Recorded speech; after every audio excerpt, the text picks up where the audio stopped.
Welcome to Hurrdat Sports Live. 6-4, Washington by a bucket. Marcus Lawrence has it. Order Price.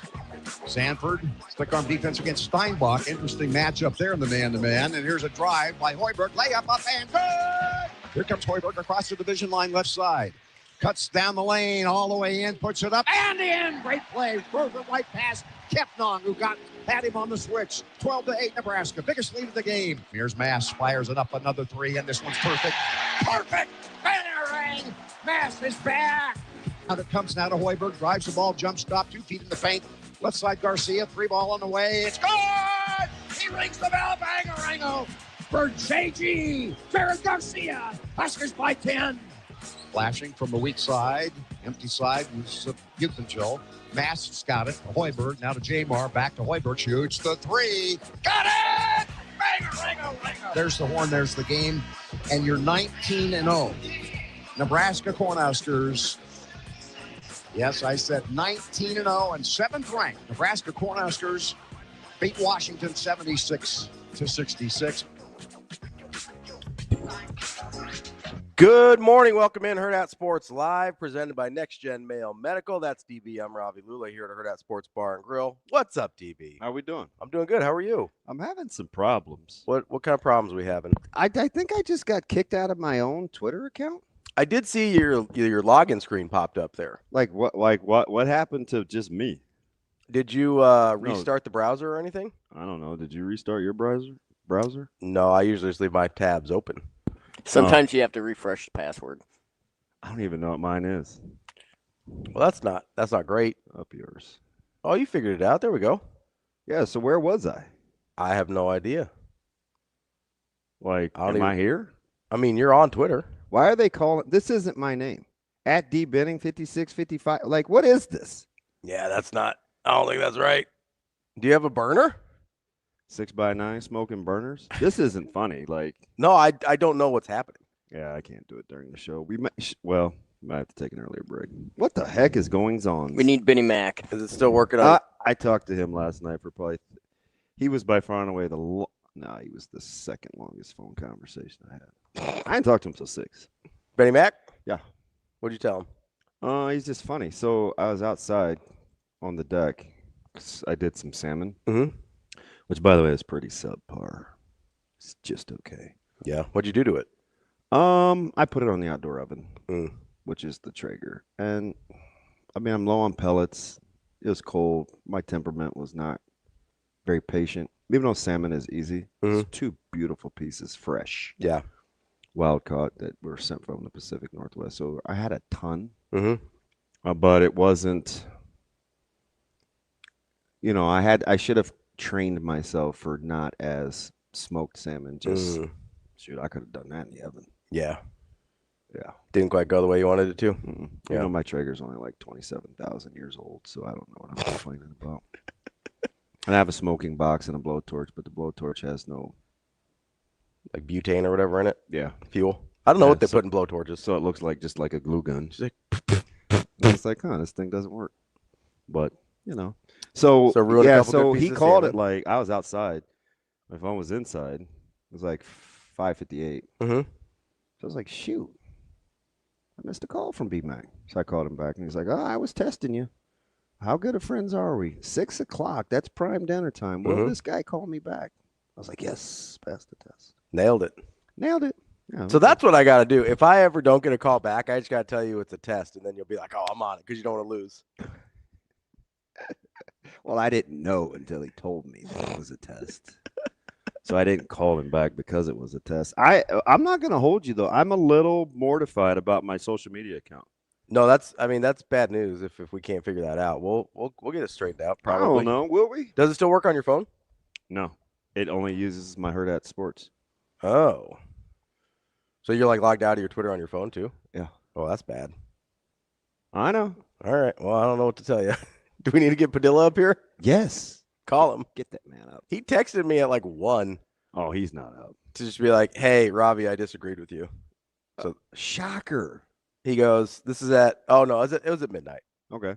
So I also disagree with Ravi about Peterson versus Devonta for what it's worth. Yeah, that was not one of your, in my opinion, your better takes.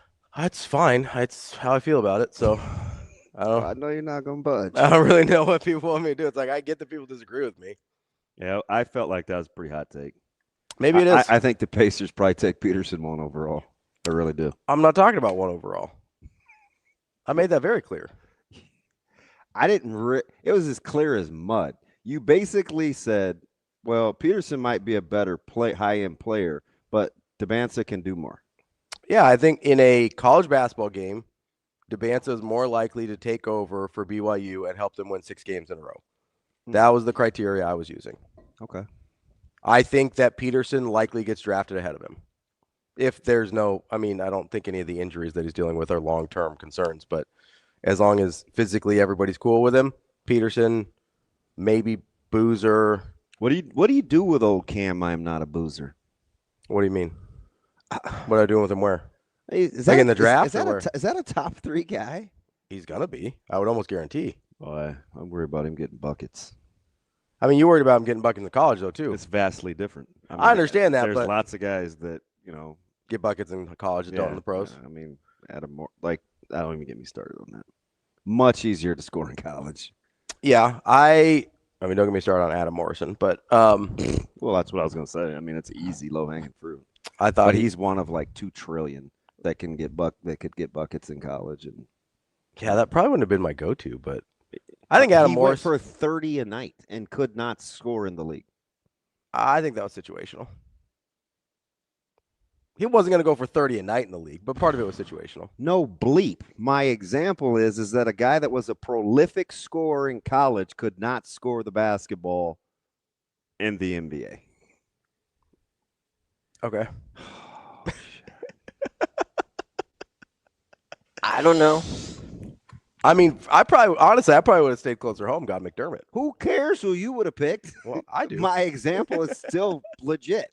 And it's about as good a one as you're going to get given the amount of points he scored. I don't like you picking on my diabetic buddy. That's what I don't like. He's another type 1 like me. You be nice to him. Sweet baby Jesus, Lord help me. You be nice to the type 1s out there. It's hard. It's hard out here. All right. If you wanted, that's why I bristled up at Adam Morrison, if I'm being honest. Yeah, because what you're about to say made 0 sense. Yeah, I was mad that you're picking on the diabetic. I wasn't picking on him. It's just easy. I said it was low-hanging fruit. It's all right. He hung out with your Lakers for a little bit, had a good time. It's terrible. Came back for the Kobe retirement. I was glad to see him. Yeah. I was glad he was doing all right. Aged about exactly as I thought. Like milk. Yeah. A little thin, wispy cookie duster. Looked like he should have been with some grunge band. I'm surprised he wasn't out there farming mushrooms with Jake Plummer. That's kind of what he looked like. Whoa. Farming mushroom. He said, were you hacked? You know what I might have been? I don't know. Commander Cody just sent me something. Was I? Come on, man. My social media was lock stock. What are we doing? Commander Cody goes, were you hacked? I'm not posting about crypto. Shoot, you were hacked. Damn it. I didn't even see that. I'm bummed. You got to make those bucks. I don't think that's what he was trying to do there, Shano. I don't know if you're selling crypto, aren't you? Trying to make bucks? I don't know anything about crypto. Neither do I. No one does. It's made up.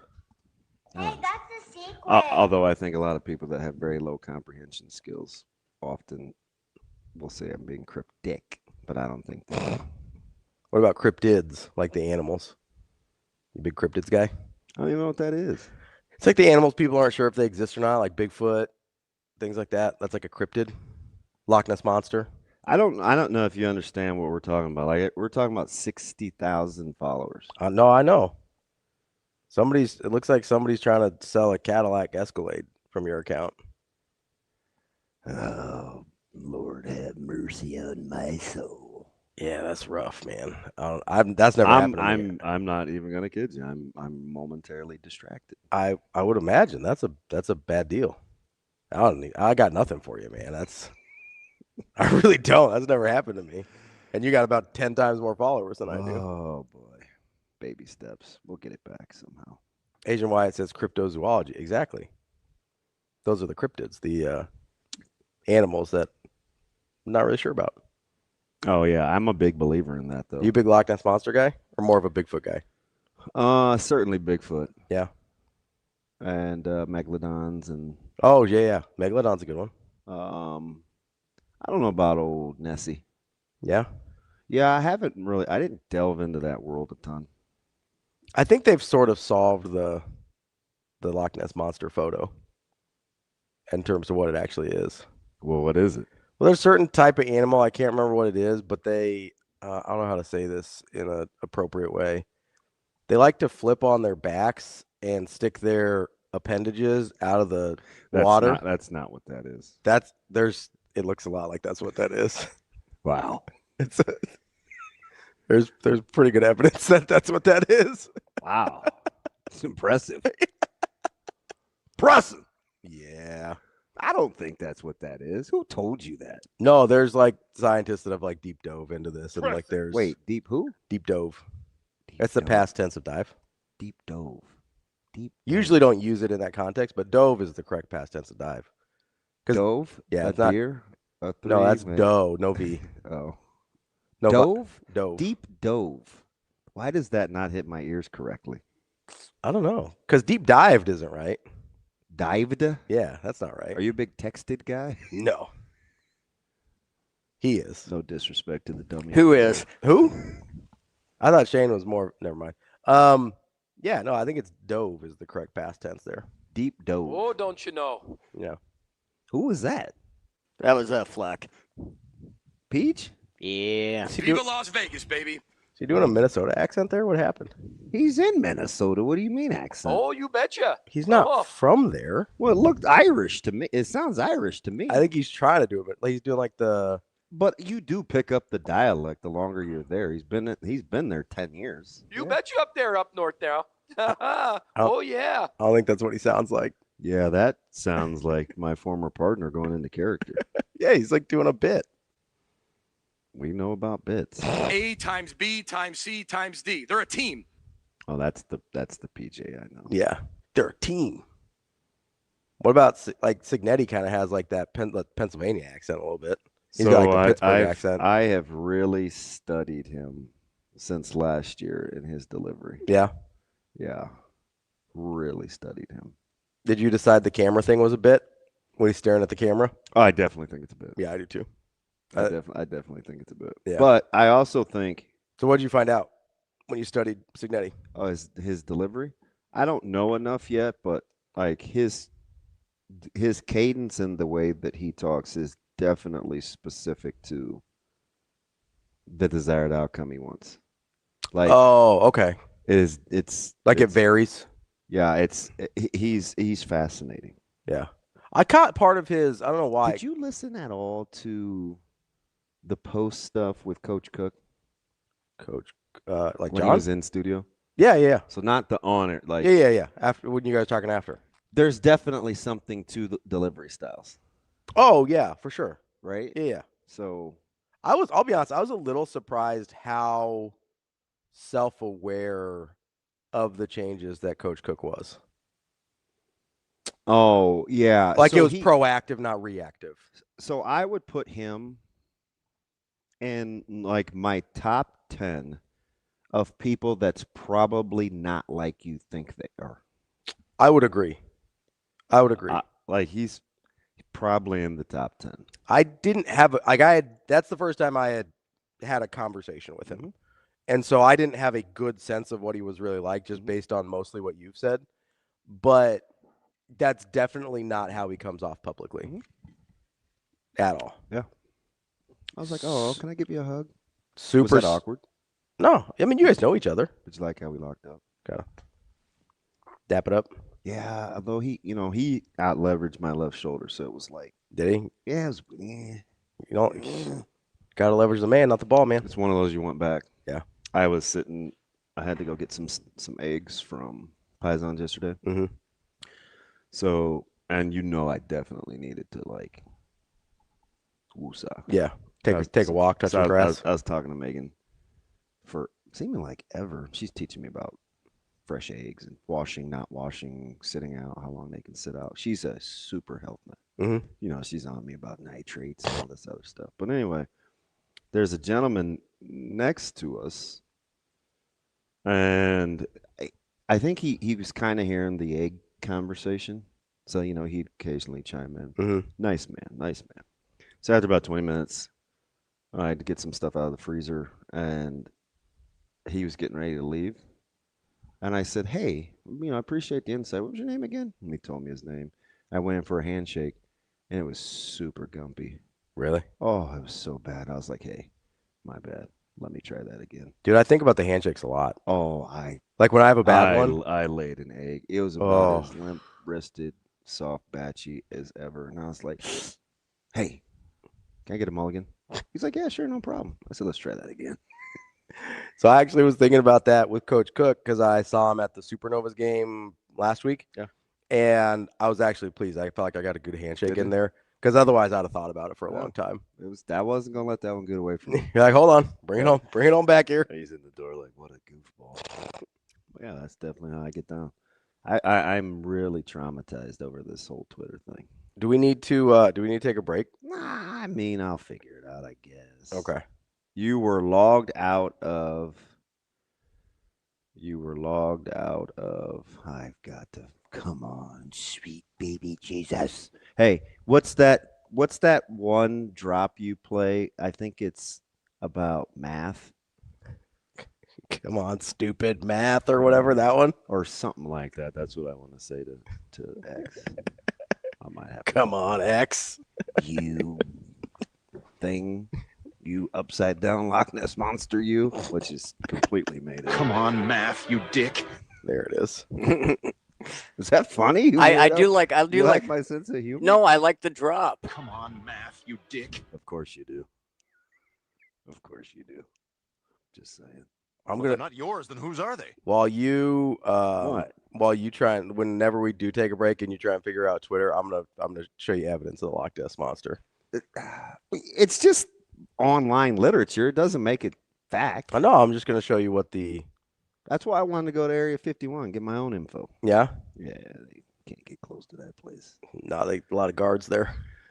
I'm harmless. Just ask me. I don't think they care. You know what I think about your perspective? What's that? Well, I'm trying to help you out here. I don't really. I haven't got one inkling of that this morning. I'm trying. There's nothing about you this morning in the first 17 minutes that says, "Oh, he's about that help life." Always about that help life. Oh, I don't think so. I'm always trying to help you. You don't always listen, but well, that's fine. I hear. Hearing and listening aren't the same thing. No way. You know that. I know. You're a coach.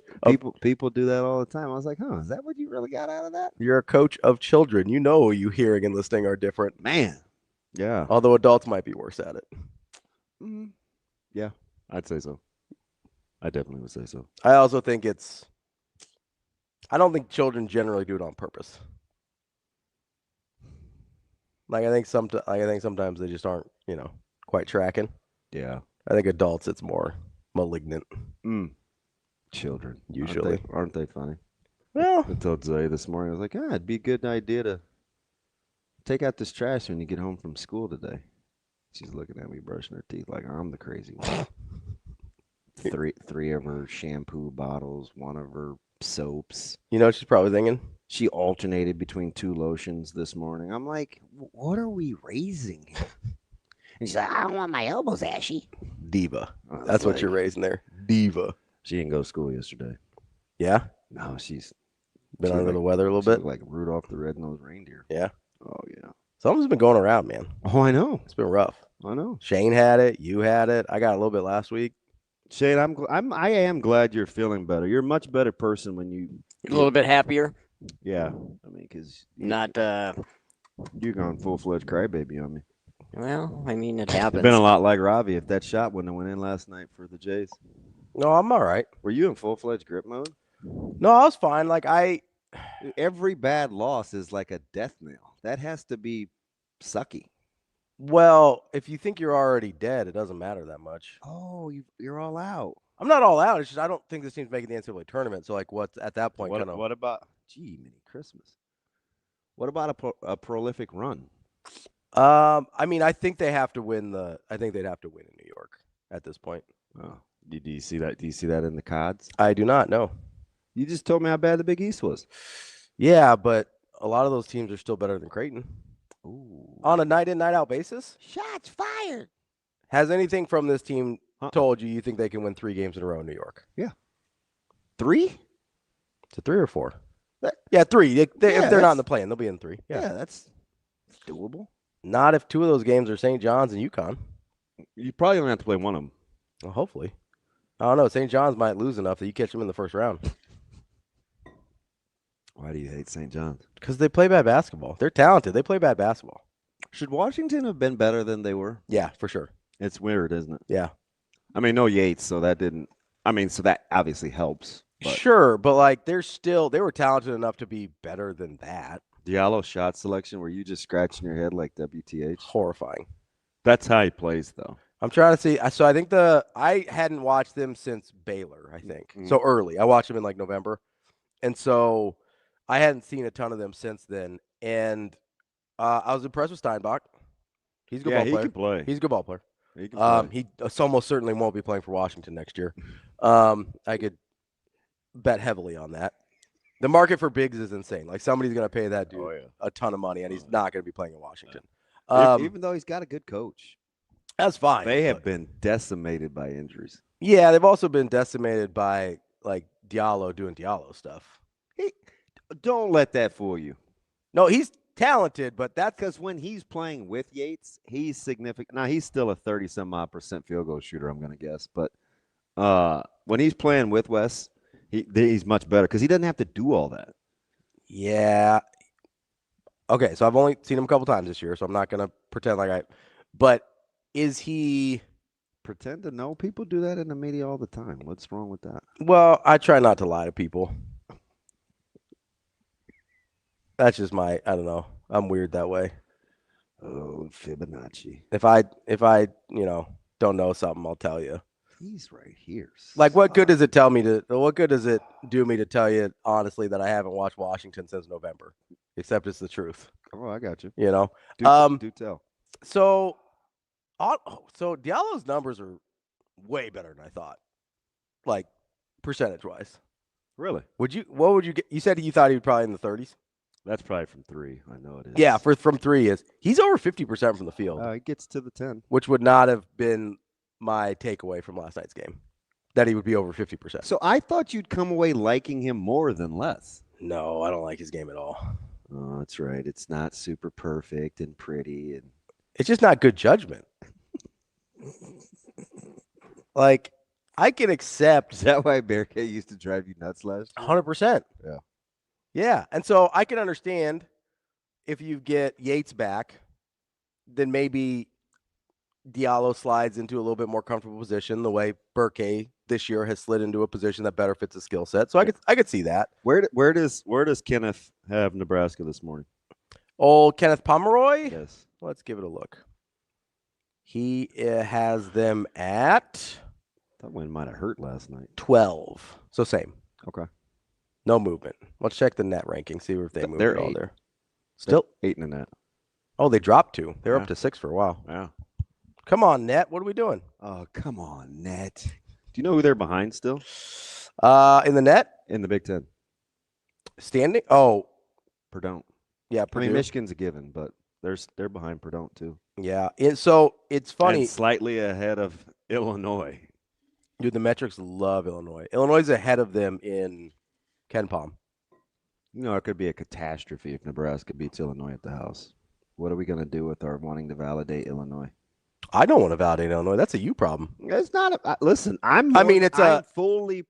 It's not just you. There's a lot of people nationally, I think, that feel the same way you do. So I don't want to just say you're out on an island. Royal we. I'll never be royal. Lord. Big Royals fan? No. Not at all. If Nebraska beats Illinois here, like, that's a problem for a lot of people that like Illinois. Yeah. No, you just validate Nebraska. All right. Illinois can still be good. And by the way, speaking of Illinois, KenPom also has Michigan State ahead of Nebraska.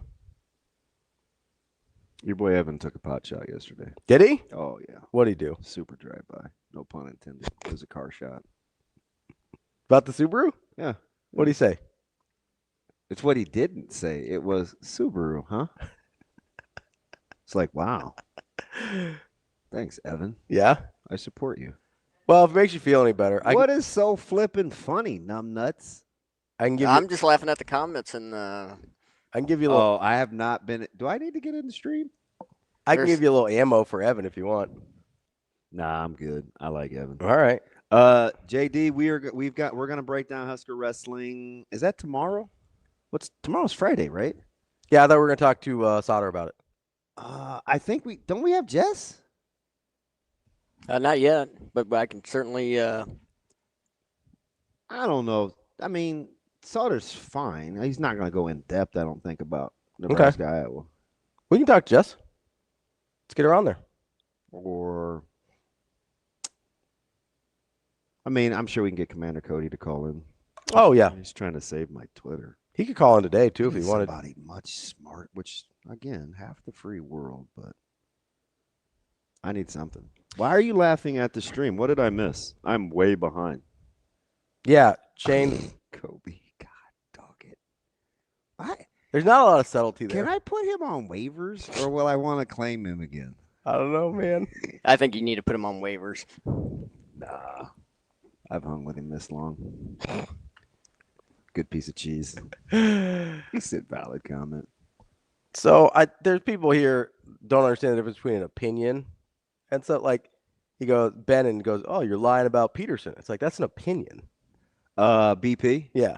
But listen, he is a diehard Jayhawk guy. That's fine.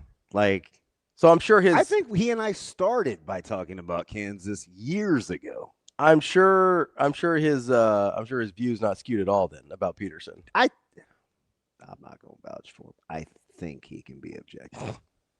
I mean, when you call opinions lies, that kind of loses your. Yeah, I'm very, very. That's a word that you have to use. That kind of loses some credibility on objectivity. Yeah, And I already sat here and said that he probably gets drafted ahead of DeBonta, and I don't have a problem with it. Well, you're going to be splitting hairs. That's what I mean. Like, what are we doing here? Freaking Dixie. These guys, boy. This is not the place to come if you need self-confidence. It's the place you come if you need to build resilience. Alex with some hot takes in the chat already. Well, what you got? Oh, no. A-Train, you can't say that. That's why I didn't say it.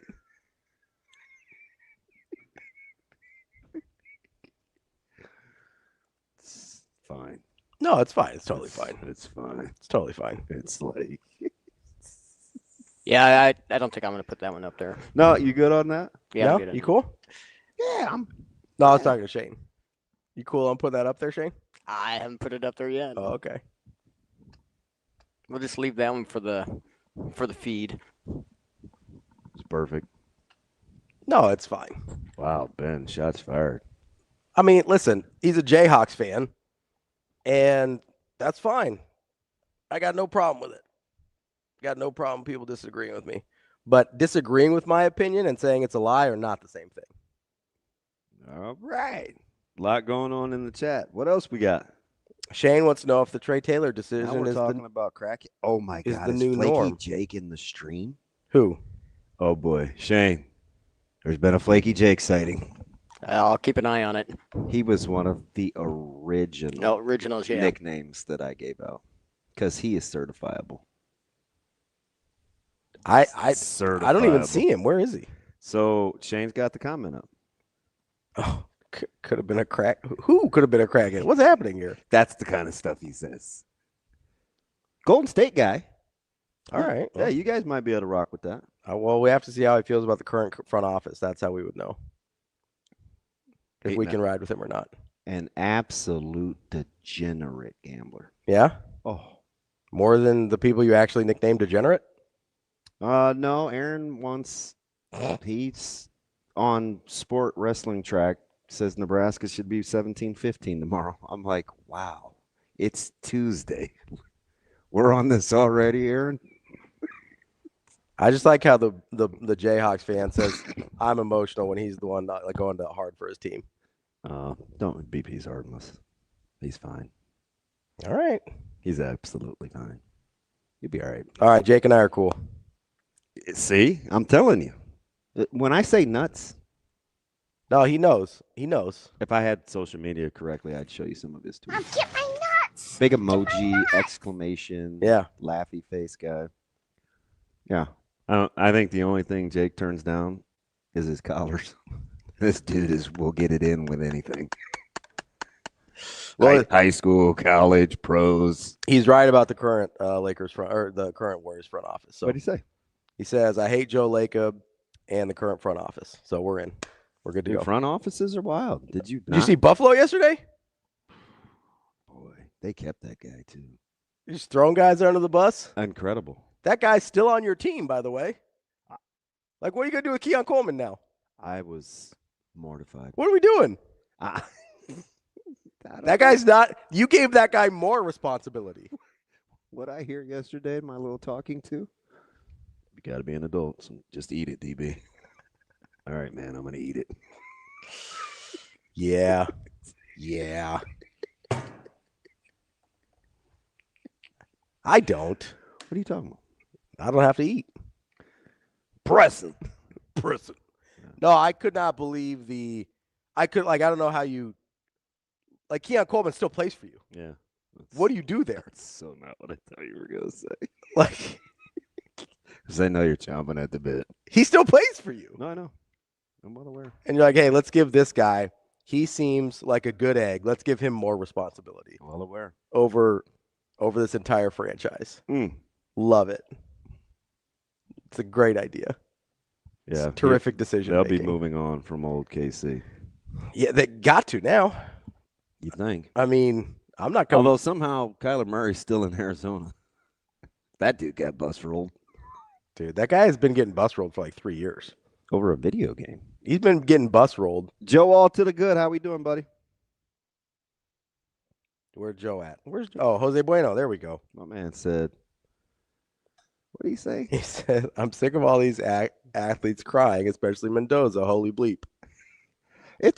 Your bleeps are selective. I'm curious. Is it a mom time of day thing? My bleeps are selective. Well, I almost never use them. You freely use them, but sometimes don't. Yeah, it just depends on what kind of mood I'm in. Oh, really? I don't have a good reason. How were you feeling yesterday after we left the show? I felt like I needed to do some digging and some research, some investigative reporting, which I did. Could you believe my phone? It's not like I was shot. Like, anyway. Yeah. I felt like I needed to get some information. I feel like I did. I feel like I got some insight. Do tell. Well, so I was curious about the Trae Taylor situation and how that kind of came to be, right? Because I think for a lot of people, sort of came out of left field. Oh, Lord. Was just like, hey, here we go. He's coming to Nebraska, which, like, there was sort of the cryptic tweet a couple weeks ago where he's like, hey, I'm not planning to leave Mount Carmel or Carmel Catholic right now, but if I do, I'd be coming to Nebraska. And I think that was sort of Is that right around the 16th or 17th of December? A little after. Okay. A little after that. And I think people were like, wait, what is he talking about? Especially people here who maybe hadn't been in some of the rumor mills out there about him leaving schools. And so I think that was the first kind of inkling, and then it died down and nobody really thought about it again. And then yesterday, obviously, the announcement that he's moving to Lincoln and apparently going to Millard South. And so I'm like, okay, where did this come from? So I kind of started going, and I was kind of curious how he landed on Millard South, if I'm being honest. Like, I was just wondering if it was like a Jet Tamala thing. He said, hey, you had this other Power 4 quarterback that's, was pretty highly touted. Like, I was curious how that came to be. So I reached. Are you trying to get under? What are we doing here? I'm just trying to tell you what I found out. Okay. All right. Because I was curious. I was genuinely. This hasn't happened in Nebraska before. This is the epitome of live non-terrestrial talk. Yeah. Okay. Because you have no idea what I'm about to say. This has not happened in Nebraska before, this situation, right? As far as I know, they haven't had a kid move into the state that was already committed in order to help them recruit moving forward. Right? Like, this is new territory. So I was curious how this happened. Mm-hmm. And so I went the high school route. I know a bunch of people that work in different high schools at different levels of coaching and administration and whatever. So I was like, I'm curious, was it Millard South or bust? Was it I'm just trying to get somewhere in Nebraska that I think is a good fit so I can be here locally? I was curious, like, if you're going to live in Lincoln, maybe why not a Lincoln school? I was curious about all these things, right? And so I talked to a bunch of people. I'm going to keep them all anonymous because I told them I would, and I don't want to, put them in bad spots. But it seems like to me the priority Does this have anything to do with the phone call that I just got? Because he wouldn't call me at 7. He knows I'm working. I don't know. Maybe. I didn't talk to him. All right, dude. Okay, go ahead.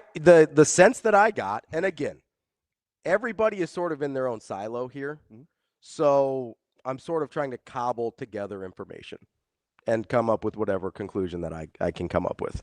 The sense that I got that the priority for Trae Taylor was to just get to Nebraska. Like that was the priority number one in terms of being able to help with recruiting, being able to be closer to the program. He talked about sort of a soft red shirt year so that he could be around the program and in the facility as much as possible. So that was my takeaway talking to everybody that I did across sort of the high school scene in Omaha and Lincoln was didn't get the sense that it was, hey, I have to go to this school. He's like, I need to be in this place. So I think that's important when talking about, because I think a lot of people looked at the Millard South of it all and were like, oh, well, Millard South is just doing Millard South stuff or whatever, right? And, they had all the guys last year. That's the sense that I got. So I was curious. That's not how I think this went down. I think he was trying to get to Nebraska, and Millard South is where he landed. I also got the sense that he talked to multiple schools about possibly coming there. And I don't think that it was a foregone conclusion that it was going to be Millard South. I don't think it was a foregone conclusion that it was going to be anywhere necessarily, as long as he found a way to get to the state of Nebraska. I don't know if that's useful information to anybody or not, or how much that changes anybody's opinion about how things happened or what happened. But I do think it's interesting that he was so interested in coming to the state to be here for the next year that he found a way and found a place that he could play and be right here in Nebraska's backyard. Yeah, when it would be easy. All I'm going to say is when it would be easy to do so. Mm-hmm. I am not going to pile on Millard South. I think sometimes things fall in your lap. I think sometimes things just happen. Yeah. And that's kind of the sense that I got was it wasn't, to me, it didn't feel like Millard South like cold DM'd Trae Taylor or something and was like, hey, you want to come play here? We lost our quarterback. That's not the sense that I got. And I think that's important and listen, I got no love for Millard South. Everybody knows that. But I don't think this is what people were making it out to be about how it went down. Hank, so Ben, can you highlight Ben? I think we have to be careful here because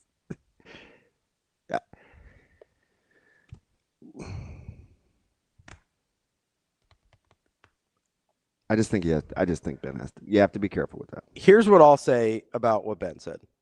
I have no idea. If people are on the pod, they can't hear what. Yeah. So Ben said he thinks I'm discounting Coach Rule's role in all of this and then calls me silly. I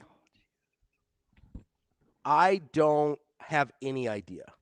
Let me be clear about that. I only talk to people at the high school level because those are the people I have direct access to. Right? So I have no idea of anything else that happened. I don't know. From the sense that I got, this seemed like a Trae Taylor idea, that he wanted to be here. And I think it goes all the way back to the blackout game last year, where it was a huge recruiting weekend for Nebraska, and he was having trouble getting here because of a state or a playoff game that he had. Mm-hmm. And I think he's trying to avoid that same situation to help out Nebraska this year. I think he wanted to be in a place where he didn't have to try and track down flights after a game to try and make it to Nebraska for what he considers very important weekends. That's where I think this was all birthed more than anything. Yeah. I have no idea outside of the high school people that I talk to. Like, I want to be clear about that. I'm not discounting any involvement of anyone else. That's not the sense that I got. I got the sense that Trae didn't like how pressed he was to get here to do the things he felt like he needed to do last year, so he found a way around that. That's the sense that I got. Take that for what you will. I'm not a reporter, so I'm just calling people I know and being like, hey, I'm not going to throw you under the bus. Just curious if you know anything about this. And that's where I got. Shane, I can't read that comment. Can you bold my main man? He said, go back to Sadie. I got it. Taylor said on the news, Rule helped him get to Millard South. I don't know what help means, but that's what was said. I don't know. I haven't talked to Coach Rule. I haven't talked to Trae Taylor directly about this. We talked to him on the show, I don't know, however many months ago, but I don't know. So I can't speak to anything besides what I found out. Yeah. That's all. I think the reason I think it's an interesting situation is what I started with. This hasn't happened at Nebraska before, where a guy moved in-state to help out recruiting before he enrolled here. That, to me, is the fascinating part about this situation. Is this a one-off? Is this something that, not just at Nebraska, but in other places, is going to start to happen? I don't know. We sort of saw it with Quinn Ewers. Mm-hmm.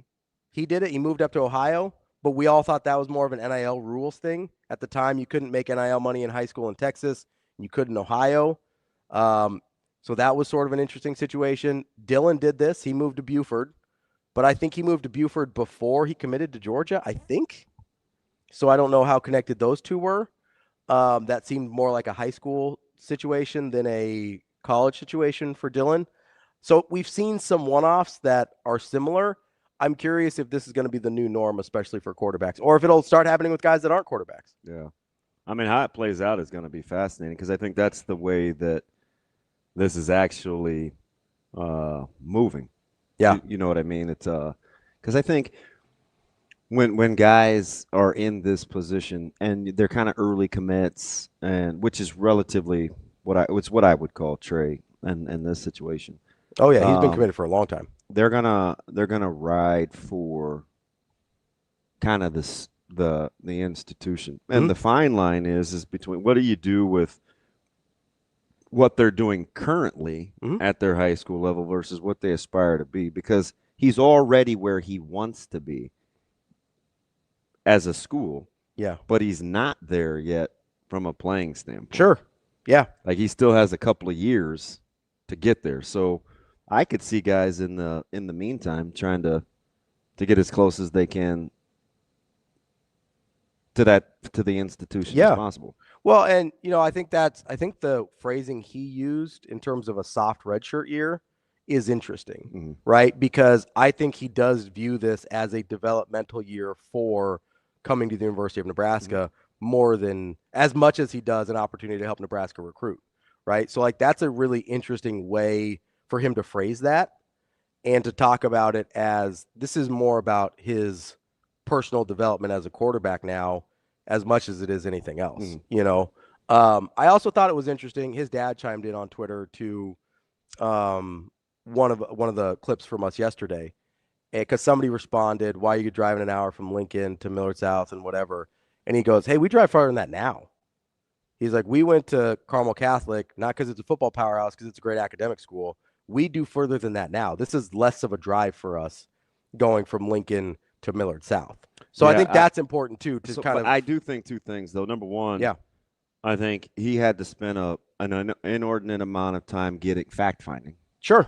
Number one, and that's the sense I got from the people I talked to. So there's that.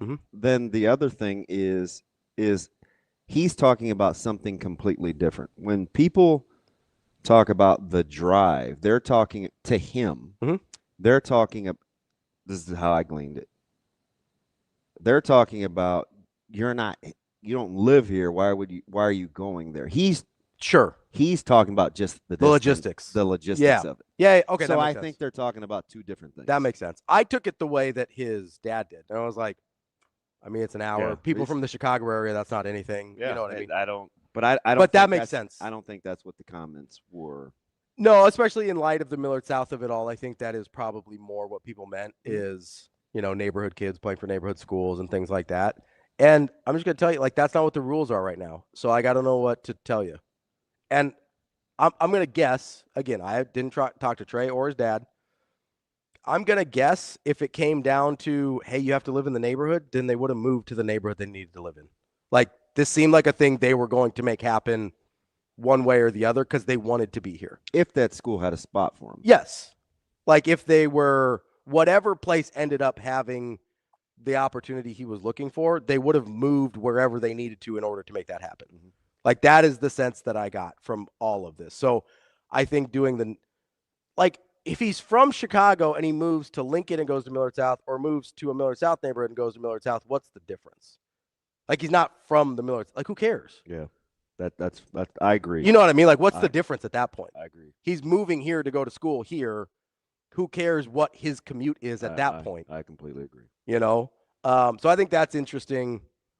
I think that's an interesting part of this whole situation is the dynamics moving forward. Let's take a quick break here. Wanted to make sure that we got into that because I did think some of those conversations were super interesting. I thought some of them were super immature, but I thought some of them were super interesting. And listen, Trae, if you haven't enrolled yet, maybe you got your directions mixed up and you end up at Millard North instead. I'm just saying. Wouldn't hurt my feelings. Oh, I hear Alan Burrell is a terrific offensive mind. Shameful. Just think about it. The academics at Millard North are incredible. IB program, whole bit. I'm saying. A lot of perfect ACT. A lot of perfect ACT scores. At least 3 years ago. A lot of high academic achievement at good old Millard North High School. So maybe, he's not from here. Maybe he got his directions. Maybe he got his directions mixed up on his way to 144th and Pacific. Just something to think about if you haven't enrolled yet. That's DBM Ravi Lulla at Hurrdat Sports Live. I just told the guys in the locker room, everybody's got to be ready. Braden's given us a lot, obviously, this season on both ends of the floor, and everybody's got to be ready to step up in his absence and contribute. And I thought guys did that tonight. I thought Jared gave us some good minutes. I thought that lineup with Kale in there at the end at the 4 gave us some good defensive versatility. And, we've got guys that I think with everything that we've done are built to play big minutes. And we're going to have to probably change some things in practice now. And, we get pretty physical with them at times with when we have to. But you may have to change that up a little bit now, especially, we got 2 games here in obviously a very short amount of time, heading into a really tough Minnesota team on an early game on Saturday, so we won't do a ton of live reps in practice the next couple days, and then we got another 2-day prep after that. So, we'll get through it. Next man up mentality. That's how it goes in this business, and I'm confident in that locker room.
Make the first one. They end up calling a timeout. So low-key got iced a little bit. But come out of timeout. Shot it. It felt good, but it looked a little long. So I was just going to chase after it. I saw it bounce right. kind of took it from 0. Was going to head to the basket, but 7 got in my way, and honestly, I was just trying to draw a foul because he had kind of impeded my path. So, and then, of course, you just got to get a shot up on the rim, and there's, 1 second left, 2 seconds left. So, it's like you said, kind of, I wouldn't say threw up a prayer, but I was trying to draw the foul, and it just happened to bank and go in. So.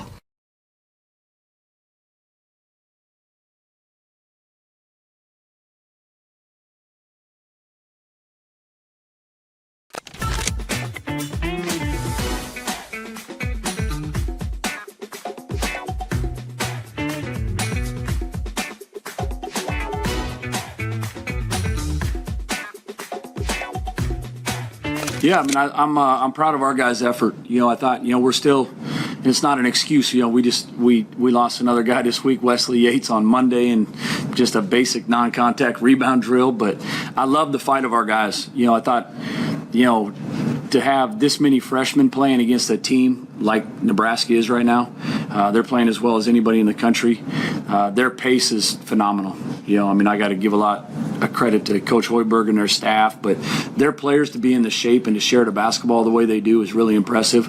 And I know a lot of coaches have probably said that they're impressive offensively and defensively. But my team, I'm proud of these guys for the way they competed and hung in the game, because you guys have seen a lot of teams you come in and when they start making shots and the crowd gets rocking, which by the way, that was the best crowd that we played in front of this year. That's impressive too. But our guys to keep fighting back when the game could have got away from us really easily. And so just really proud of our competitive spirit tonight.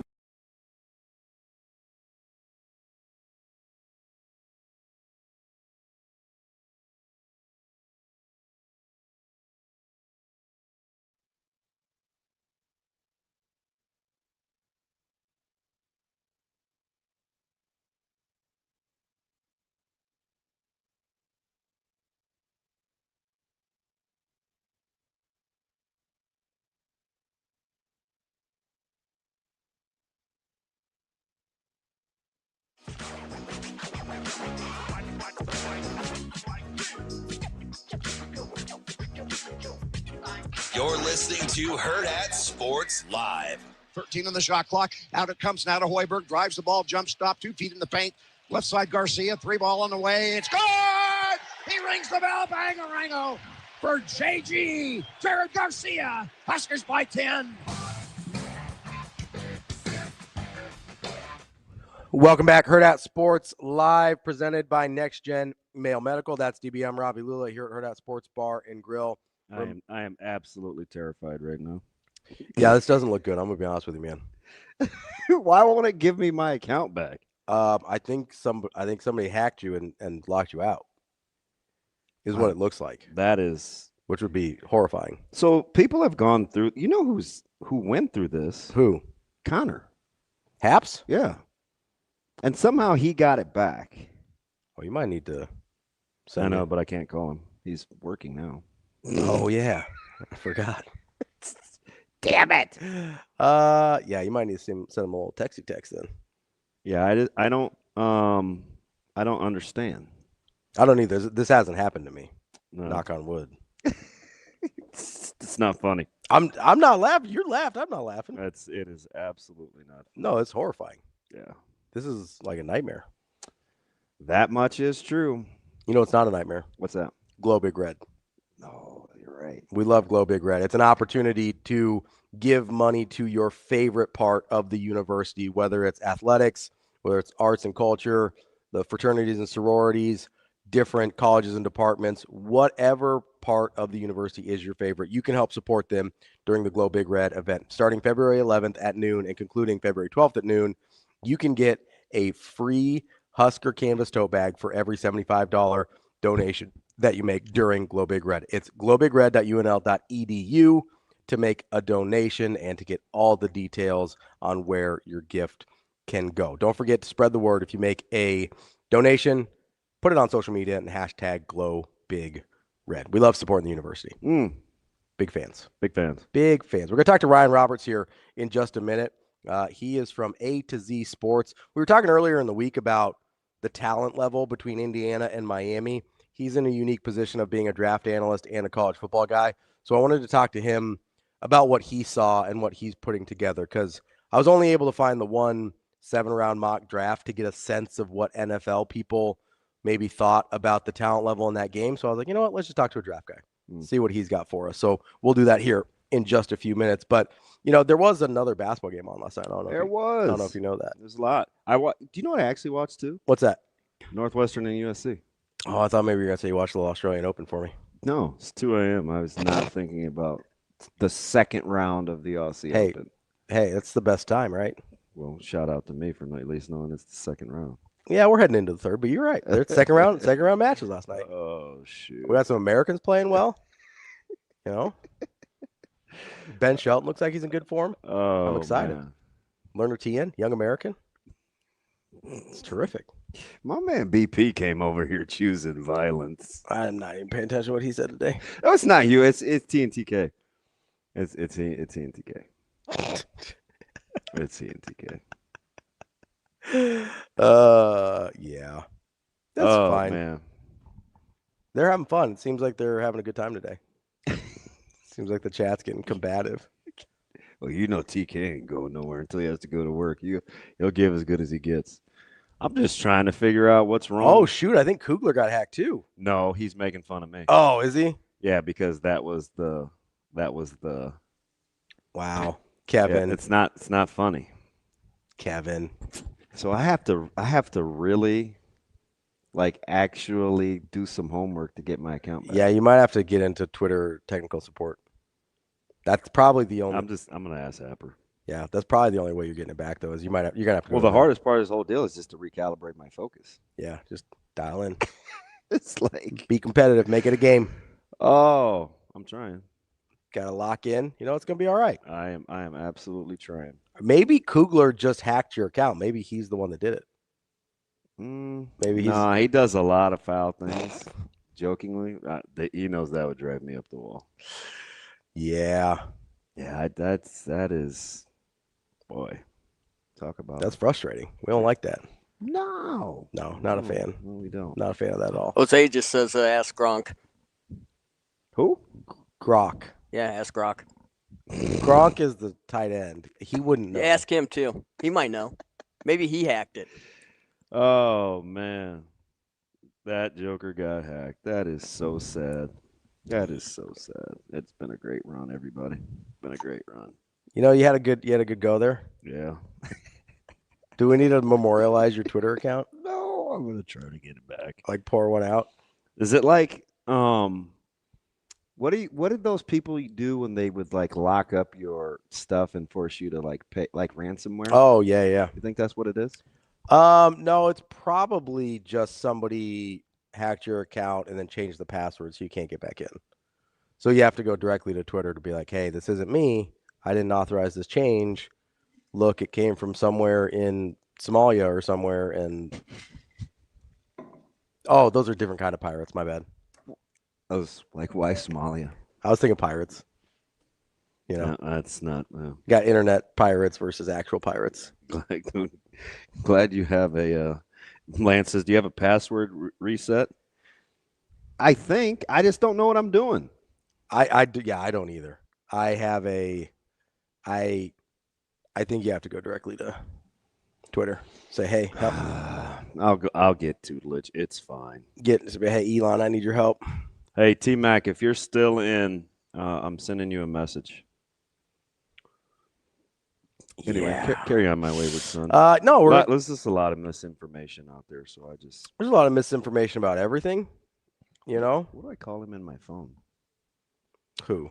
Terrence. Oh, I have T-Mac. Yeah. Probably. No. I don't know. Mr. Clean. I don't I would never find anyone in your phone. It's hard. It's hard. I sometimes I have to do a good job of memorizing. Like if something happened and you're like, Ravi, get my phone and call this person, I would never find them. Yeah, I know. I would be like, this is who's. Well, some people are what they are. Most people are what they are. It's just a nickname. Who's Felicia don't live here no more? I don't know what that is. I think people would know who L3 is in my phone. Who is in living color? I don't know what that is. Shane's his regular name. Just Shane? S. Schellenberg. Yep. Or Sugar Shane. Sugar Shane. Yeah. I mean, there's like tricky ones. There's a lot of tricky ones. Every time you're looking for somebody in your phone, you're like, I don't know what that. Action Jackson. Everybody, almost like. You have Suave. Is that what his? I mean, but it's all something to do with who they are. Like T-Mose is T-Mose. I don't know. I would never find anybody in your phone. Amazing D. Yeah. That's funny to say out loud. I was just saying, you might want to change that one. Team Loch Ness. What? I still think that's the most made up thing. No, it's like, I think it's, I can't remember the animal. It's like manatees, I think. That's not a manatee. It's upside down. It's doing some stuff. Although, do you follow Science Girl on Twitter? I mean, I won't be following anybody on Twitter here for a while, but she had a picture of a potato yesterday that looked just like a hippopotamus. See, you never know. Things can look like things. She's amazing, and she's in a different part of the country because all her tweets come between 1 a.m. and like 4:30 a.m. Maybe she's just like you and doesn't sleep. I think she's in a different part of the world. Maybe she could be West Coast, but those are still between 11 and 2. That's not like normal times. Yeah. That's like Jacob hours. Well, I need him. That's when he finishes the show. Wake up, JP. That's when he finishes the show from the day before and tells me I'm wrong about everything. He does that to me too, Shane. He does to everybody. That's what I messed up the other day? Khalil Mack and Malik Mack? Yeah. Oh, yeah, he's an equal opportunity hater. 100%. He strives for accuracy in all things. Barbara Manatee. Listen, you gotta love those Veggie Tales, man. You probably didn't know I'd know that one. It's pretty good. Barbara Manatee's a deep cut. That is pretty Dude, good. I could sing the song. So I'm glad you found the humor in that. Yeah. That was extremely funny from SkyMax. That's a deep cut, SkyMax. How about, so can I get back to, you said another basketball game last night. Yeah. Why? What other I mean, Creighton hit a buzzer beater. That was cool. That was pretty sweet, I thought. Actually, what I really liked about it, that they may not be able to win a game unless they score 85. What did Mac tell us at the start of the year? Do you remember that? Yeah. There might be a lot of 97, 96s. Yeah, or 99, 98s or whatever. We chuckled, but I thought he was serious. I just thought they'd score 99 more than they have. Oh, boy. I thought the thing that I liked the most about it was I was really impressed.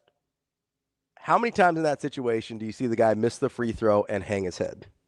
Yeah, he went and got it. The second right away he let go, he knew he missed, he knew where he missed, and he was the first one to that ball. The best thing about that, though, I get the hustle and knowing where that's going to miss, but here we go at Bizarro World. Nice job, Buffalo. Was the angle off the glass? Oh, God. Do you think he meant to bank it? That's the real question. I thought yes. I thought he meant to bank it. That angle was incredible. Horrifying angle. I was like, that's like a Tim Duncan angle. You're like, what are we doing here? What are we doing? Yeah. But, like it wasn't the Stephen Ashworth one from a couple years ago where he 100% did not mean to bank that thing. Do you think it's etched that almost every time you step on the court, this is for an NCAA berth, short of going to New York? Like, do you say that out loud? I think you have to. I mean, like, if you don't know that, then what are you doing? You know what I mean? Yeah. Like, this is like you could know you have to take care of the ball too, and you reach a point of diminishing returns to keep talking about turnovers.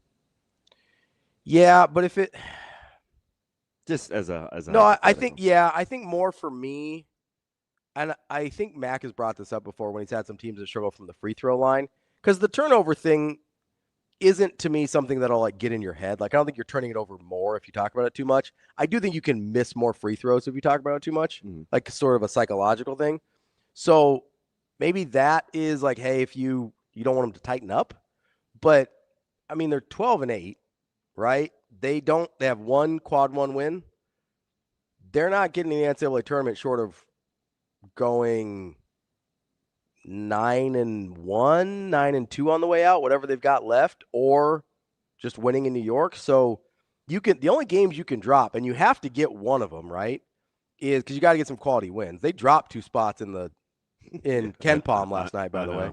Yeah. So the only ones you can afford to lose is you can lose one against UConn, and then you have to beat St. John's.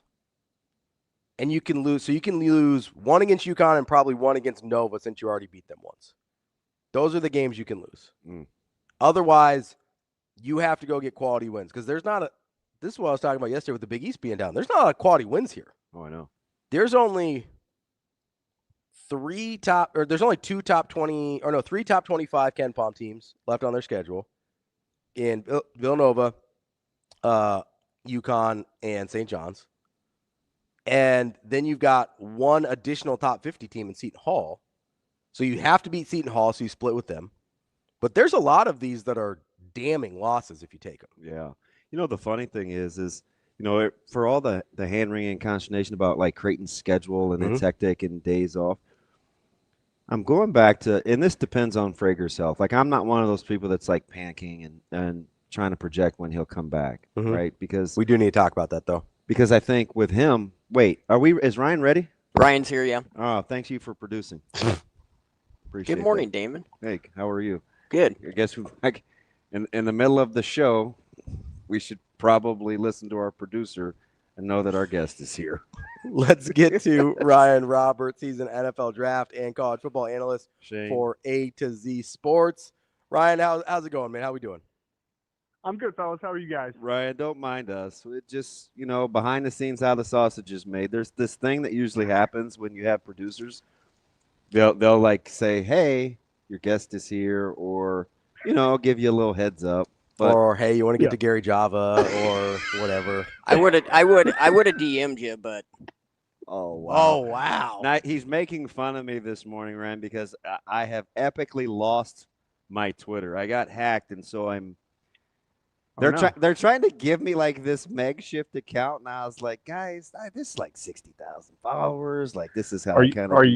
Are you DMing people about voting for their Spotify podcast? Because I've gotten a lot of lately. A lot of crypto. And it's weird coming from a guy that knows absolutely nothing about crypto, but apparently not knowing a lot about a lot doesn't matter to my job because I'm pretty much clueless on everything. That's why we're calling you. We're going to talk draft. Ryan, more difficult to decipher, projecting the crypto market or the quarterback market this year in the NFL draft. Ooh. I mean, crypto's got to be way more difficult. This quarterback class, I think, is pretty cut and dry. Pretty straightforward. One kid who, you have one kid that's going to go first overall, and then you have maybe one that goes somewhere in the first round in Ty Simpson. Maybe if a team gets desperate. Otherwise, we're talking about 2 to 3 day two quarterbacks, and then a whole lot of day three developmental hopeful guys. You know, like I don't think if there was for sure a Trinidad Chambliss in this class, which is questionable, obviously, with him trying to get that last year of eligibility back, and obviously some guys not having good seasons, some guys choosing to go back, like Lenora Sellers, who did not have a good year. I mean, it's pretty straightforward. I mean, it really is. So I don't think it's not going to take a good evaluator this year, a good scout, a good media member, anybody, or just a casual fan to look at this quarterback class and say, like, yep, this is not the year to need volume at quarterback for sure, and it's not the year to want a top 10 pick right now because, I mean, we were talking about all season of if you're like the Tennessee Titans or a team like that doesn't need a quarterback, this might be a great spot to trade back because you can, recoup draft capital and get a lot more swings at the ball and hopefully be able to capitalize on just kind of the volume of capital. But this year, I mean, who's going to trade up for any quarterback outside of Fernando Mendoza's good number one? So it's very, very straightforward. It's probably maybe the easiest position group this year to decipher because everyone just kind of knows what it is, unfortunately. So hindsight being 2020, when you go back and you look at the Nussmeyers, the Sellers, the Lagways, the Klubniks, of the eggs that were laid, which one were you the most right about, and which one were you the most wrong about? Let's throw Nussmeier in there too. I said Nussmeier. Oh, did you? Yeah. Oh, my bad. Sorry. I think I was most right about Aller and Nussmeier. I was very hesitant on both players going into the year, especially Aller. Like unfortunately he got hurt, and you never want to prey on someone's downfall for getting injured, obviously. But I mean, I just didn't say it. Like I understand we're going to look at just the raw size and arm strength and get very excited from a preseason evaluation perspective. But I mean, that kid just accuracy was all over the place. Don't think he processed very well. Like, his mechanics are wonky, from a snap-to-snap perspective. So I guess Aller was probably the one that I was most right about, kind of tied-ish with Garrett Nussmeier. But the one I was most wrong with was Lenora Sellers, who went back to school. I mean, I was just betting on that second-year jump, in the SEC, seeing what he was able to do as kind of a work in progress as a redshirt freshman, 19-year-old in the SEC, how he finished the 2024 season strong. I thought that he was going to parlay that into some early season success and kind of ride the wave and be a top 10 NFL draft pick with the athleticism and, the arm talent that kid has. But unfortunately, he had a really poor season, which, he was forced to go back. He had options that if he wanted to enter the portal, he probably could have went somewhere else, but he decided to stay with South Carolina. So we'll see how that works out for him. But I think that Sellers was definitely my biggest miss from like a preseason evaluation process this year. So I want to talk about Mendoza here for a second. Obviously, he's I think everybody assumes the number one pick and probably rightfully so. What's his eval outside of he's clearly the best guy in this draft? Like, where does he kind of measure up to you in terms of other prospects, either what we're projecting in next year's class, which, as we just discussed with this year's class, can be very dangerous, or in recent classes where would he have slotted in better quarterback classes? Sure. It's a deep conversation that we're continuously having because, he is by default the number one player in this number one quarterback in this class and potentially the top overall pick in this class because it's not a good quarterback class. It's not a good offensive tackle class. And it's a good edge class. It's not like a great edge class either, though, right? So, like, the premium positions that typically go very high in drafts are not amazing this year. It's more of like linebacker, safety are really good this year, which is just kind of like an atypical draft. So, for him, like, I think the best way to put it was, in the Caleb Williams, Drake May, Jaden Daniels, Bo Nix, Michael Penix class, he's probably quarterback 4 behind the Williams, Daniels, Drake May tier. So that is to say, like, he's a good player, I think he has a very high floor to him, especially like he's got the requisite size. He's got good arm strength for NFL standards. Not great, but good. He's a very clean processor, gets the ball out of his hands. He's got toughness to him. He's an intelligent kid. So, like, he's got all those baseline, like, intangible things and tangible things that say, like, he's going to be a good NFL quarterback. But there is a lack of ceiling with him, though. Like, I think he's more in, like, if we're going to kind of compare him to a modern quarterback, he's probably in, like, that Jared Goff tier of quarterback, which is, by all accounts, a good NFL quarterback, obviously, right? Like, you can win with that player. And if you have a good structure around him, he can make things better. But as a first overall pick that's going to get thrown into the fire of a bad Raiders team that has a bad offensive line, needs to add weapons, needs stability, just in general, obviously bringing in a new coaching staff, it's going to be a little bit of sink or swim. And I think that he, again, can be a good player in the right situation. But is he a guy that's going to elevate a really bad team to being an average team and then, hopefully a couple takes up in the next 2 or 3 years? I do have questions on that, but I do think that the floor he brings to the table is very nice. And I think that, again, he should be probably at his peak, in my opinion, somewhere from a 8 to 12 quarterback in the league, which, again, is an above average quarterback, obviously, which is a good quarterback. But I do question if he ever has the upside to being a, top 6 to 7 guy in any given year. Like, I'm not sure if he quite has that ceiling to him. Hey, so let me ask you something, Ryan. Is there some sort of unintended consequence with NIL and the number of starts and guys that may not stay in school? I'm thinking about guys like Dante Moore, where the NFL at some point, after you get through this little lull here, that they could actually benefit from guys playing more college football at the quarterback spot? Or is that just because it's a down class? Yeah. No, it's a good question. We've had a lot of conversation about that too.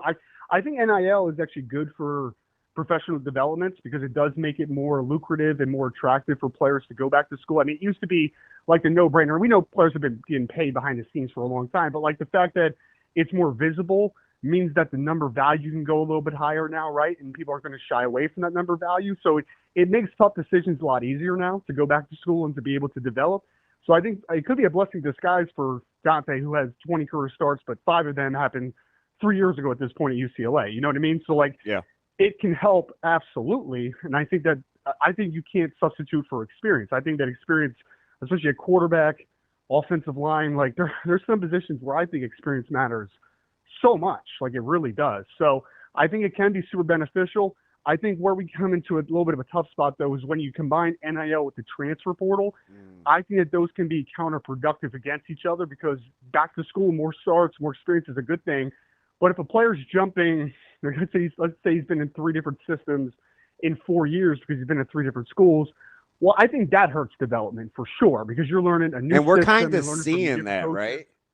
Yeah, absolutely. Yeah, I 100% agree. Like it is very counterproductive. So I think that there was a way that we could somehow mandate, the transfer portal a little bit better, and we can kind of separate the two because unfortunately, now that we have agents involved and schools, talking to players for months and months before they ever even into the portal, that's making things extremely muddy because the good development that we're hoping to have is hurts a lot when guys have to jump from school to school for more money. So I think that those things together does actually hurt you a little bit. I think NIL in a vacuum can be extremely beneficial, but until we regulate, the ability for players to transfer or at least help it as much as we can, I do think that part, then being mixed, does hurt people a little bit. So, Ryan, let's move off of quarterbacks here for a second. In this draft, let's say positional value and team needs be damned. Who's the best player in this draft? Who do you like the most? I think it's Arvell Reese from Ohio State. I know he didn't have like the strongest end to the season from like a pure production perspective, but I think if there is a player that ends up being, and I think there's a couple guys that are kind of fighting for blue chip status, but if there's a guy that becomes like a perennial all-pro, I think it's Arvell, just because you can't, like the unteachables for a second that we have, you can't teach 6'4", 245, long arms, explosive. Like you can't teach that stuff. That's the unteachable stuff. The teachables, I think, are also pretty strong in developing. I mean, people forget he's only a 1-year starter. He played a lot in 2024 as a rotational player, but that year it was Sonny Styles and Cody Simon. Like that was their 2 main linebackers. So Arvell was a rotational player, and at Mike, what we saw this year as a 21-year-old, I think that is a great process and progress into the future because I think his eyes are a lot better than people maybe are going to give him credit for. I think his feel and coverage is a lot better than people are going to give credit for. So I think he's got some of the intangible stuff behind him as well. But again, like the God-given gifts they're notable, man. So like he's a guy that I think legitimately could be an all-pro Mike down the road. I think he could be a guy that could play some Sam. I think he's a guy that could play on ball at times and rush and be a sub-rush. It's hard for those off-ball guys, Yeah. Things happen fast, man. Like I played linebacker, so I think people kind of underestimate like how fast things happen, and how quick the processing. And a lot of people talk about reaction, right? Like being a reactive player. It's more proactive on the second level. Like that's why film study is so important. That's why understanding keys and understanding tendencies and understanding do they like to do in this type of formation. Like it looks like guessing at times, but it's about film study, and you have all those things kind of behind you. And I think that it happens whether you are a freak show like him or you're an undersized inside linebacker who just gets by off of his instincts. It happens fast on the second level. And what I was talking about before about like where experience matters for development, linebacker is one of them, man. Like I want guys to play football because things move so fast. When you're on the third level, you have a little bit more time to be a reactionary player. On the second level, things can happen in the blink of an eye. What's happening in front of you from a blocking scheme? What eye candy are they trying to give you offensively? There's a lot of things that happen in like a 1.5 seconds that you really need to decipher quickly.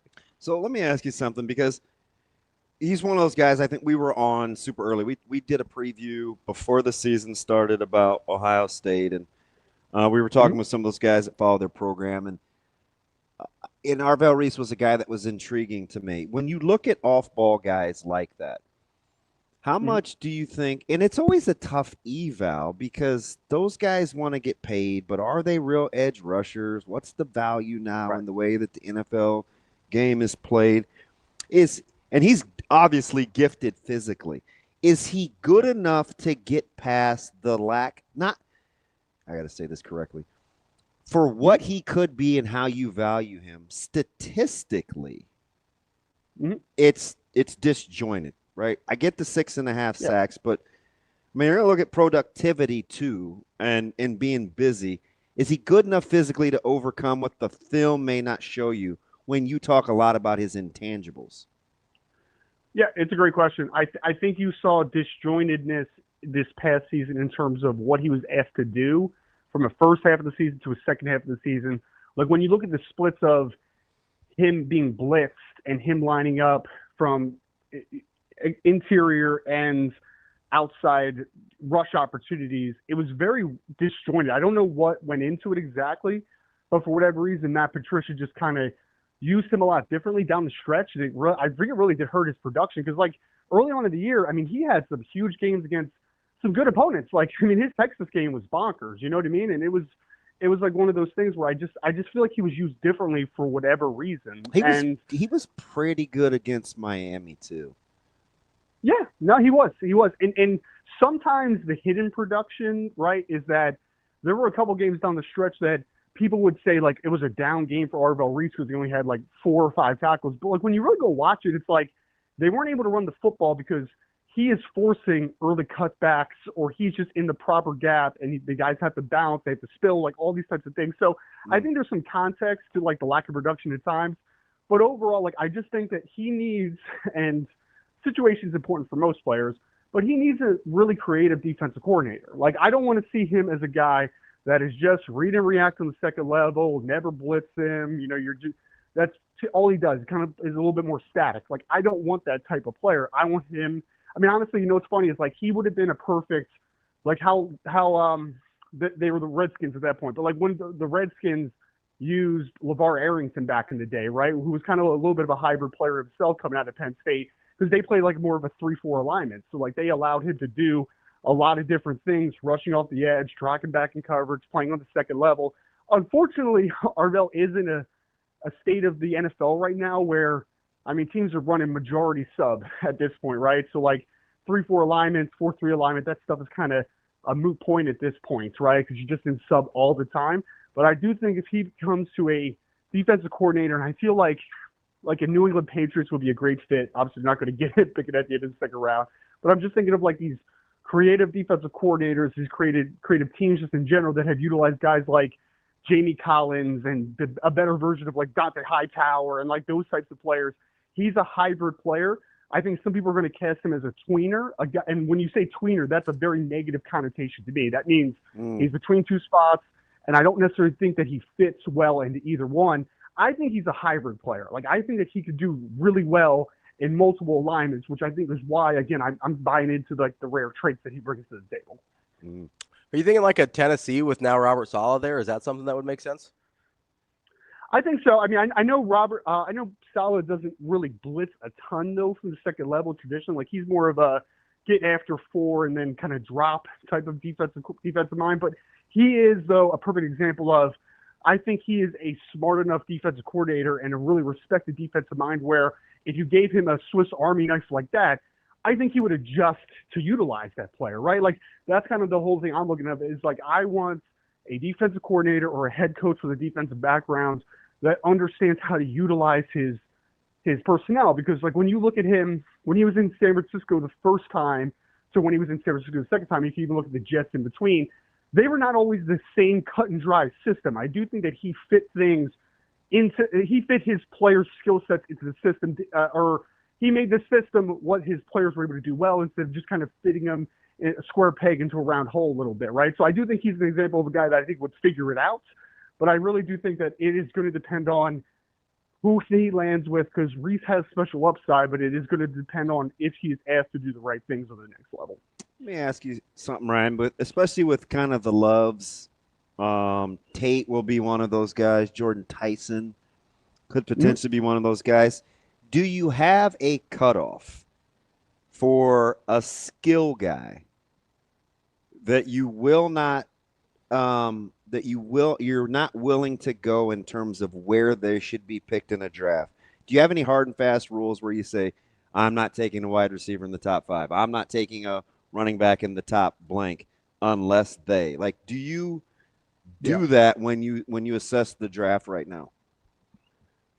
So like, wide receiver is an interesting one because I don't think it's necessarily a pick cutoff, especially in this class, again, that kind of lacks some of the premium positions. Like most years I probably wouldn't want to draft Cornell Tate in the top 5, but this year I would be okay with it in a certain situation because I just think that it's not a great class, right? So I think the context is kind of there.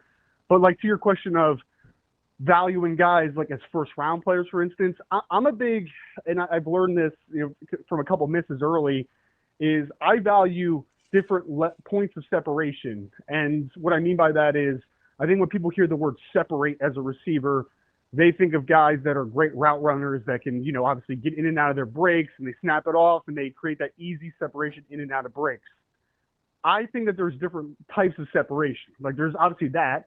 There's guys that are just straight up athletes that can just run by guys, right? Or they can separate just with pure foot speed or pure foot quickness. And then there's guys that can separate in the air. Now, the guys that are the 50-50 separators in the air, that is in a less efficient way, in my opinion, of separating. But if you can do 2 of those things well, I think that you deserve to be a potential first-round pick. I don't need guys to be 3-level separators, like those 3 kind of hit points. If you're one of those guys, then, you're Julio Jones. Yeah, right? like lock stock. You're Calvin Johnson. Yeah. Yeah, exactly. Calvin Johnson, Julio, like you're the rare guys, obviously, that come out. But if you are a guy that can do 2 of those things well, you should go in the first round. If you're a guy that can only do 1, though, like that one-trick pony, even if it's really valuable, it's a hard sell to me as like a first rounder. So like I'll give you an example of like I like Denzel Boston from Washington, the wide receiver, as a player. Like I would be happy for him to be on my football team, but I don't think I would spend a first round capital on that guy just because I think that he is probably mostly a separator in the air. Can be a successful player, has upside to be a very important aspect in your room. But as a guy in the first round, if I can only depend on one single area that they're able to create separation, that's where I kind of get some pause a little bit as an evaluator. Are guys, what do you think when you watch games like Miami and you pit Bain Jr. against a guy like Mesidor? If you were playing the long game, is it Bain all day long, or would you make an argument? There's always an argument to it because it's like in that situation, it's would I rather have Ruben Bain in the top 5 or top 10, or would I rather have Akeem Mesidor maybe in the 40 range, right? Like a potential early second rounder. That's where like the value conversation does come in, which is super fascinating to me. But I really think it depends on the situation, right? Like if I'm a team, like let's say the New England Patriots, for argument's sake, like they maybe lose this weekend, or maybe they lose in the Super Bowl. So like they're one real big step away from that's a Super Bowl team. Well, you might like Mesidor a little bit more for the short term, right? Because he's an older prospect. He's not as physically gifted as Ruben Bain, but he probably has a deeper pass rush bag. He probably has a better feel for the position right now, just based upon the experience, all that type of stuff. Like you might value that guy a little bit more than taking a chance on Ruben Bain, who is having he had a great run in the playoffs and he had a great beginning of the year.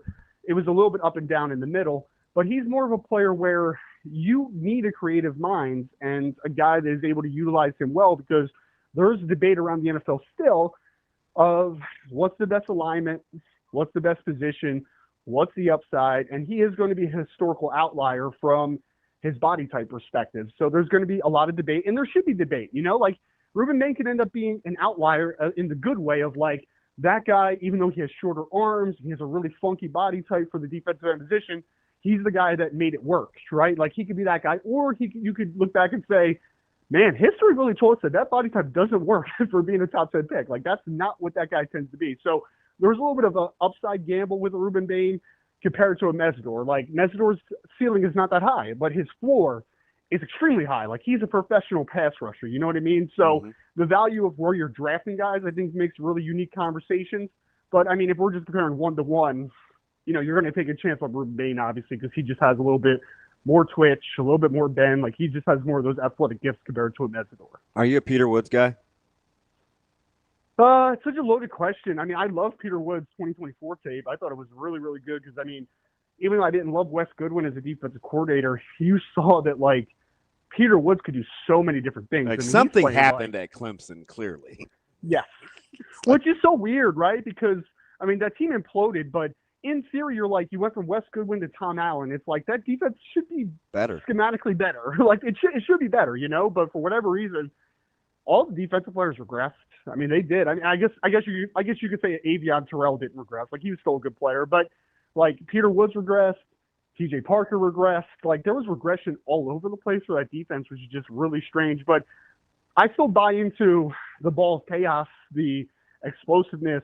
You know, he plays really low to the ground, plays a good natural leverage for whatever reason. And this is why the evaluation process on the NFL side is so fascinating to me, because if I want to be in a room and talk to him and just be like, the question would be very, very easy phrase, very direct. Hey, Peter, you were better in 2024 than 2025. Why? Like it's a very easy question, you know, and you want to hear his answer to it. And maybe stuff that we don't know, like maybe he was dealing with an injury all year, or maybe he just wasn't a fit in the defensive system. Like there's some context to why the production wasn't quite as good.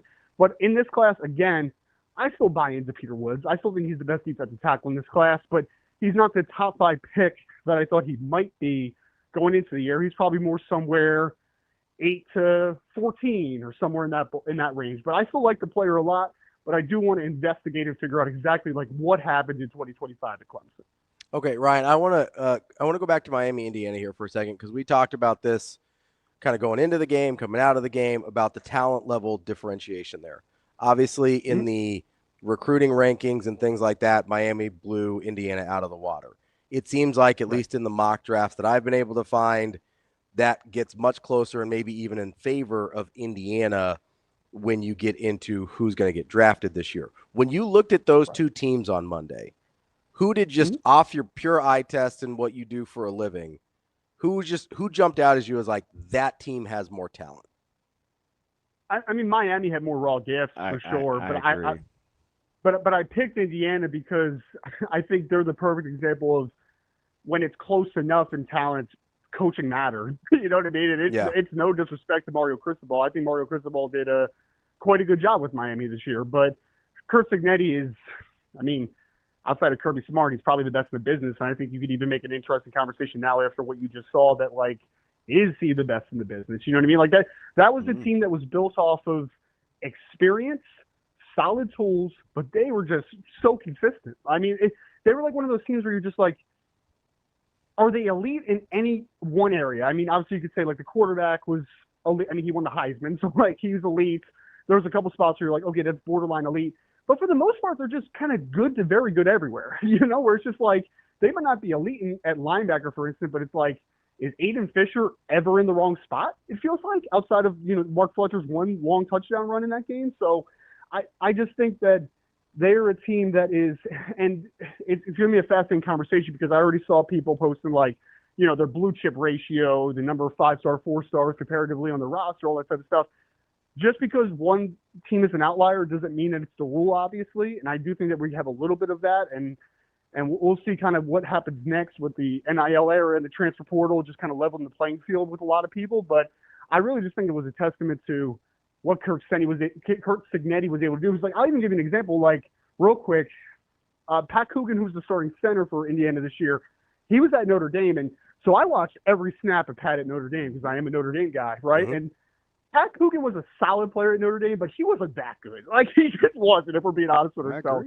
He was a much better player at Indiana, much better. Is that because of coaching?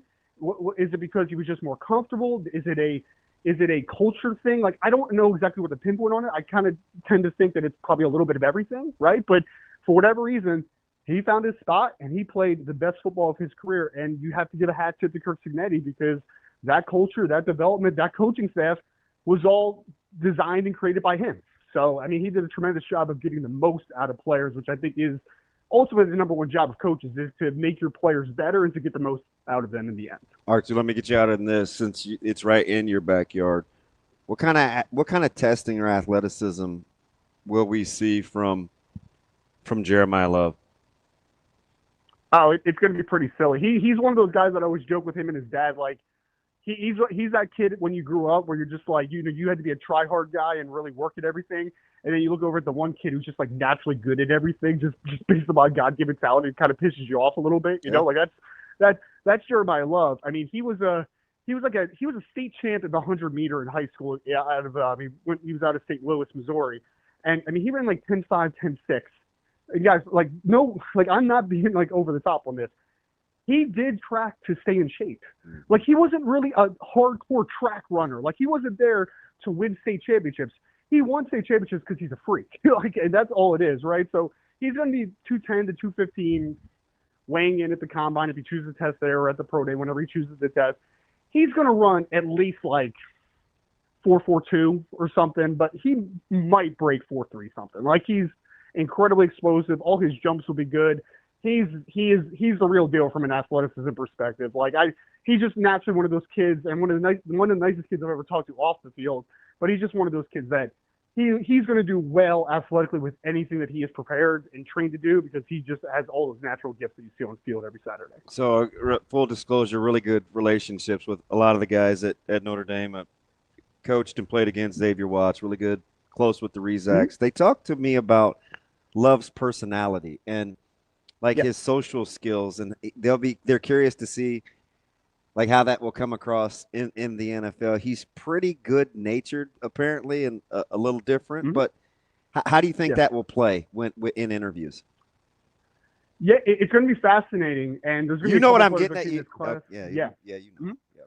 Yeah, I've talked to him many times, and I've talked to his dad, and they even did this special on one of the college game days where they talked about a little bit of like his social anxiety and some of like the sensory stuff. So like, he is wired very different. He is off the field, he's very quiet. He's a little bit of a nerd. Like, he likes to read comic books and make comic books. Like, that's kind of like his nature. But yeah, he is a kid that like, he does kind of ease into relationships a little bit. He eases into rooms. He's a kid that does have natural confidence in himself as a player, but from a social setting, he's definitely a kid that kind of needs to ease in and kind of find his place before he kind of really comes out of his shell. So like, he's going to come off shy for sure. I think as long as he's able to present himself confidently, he'll be fine in those interviews.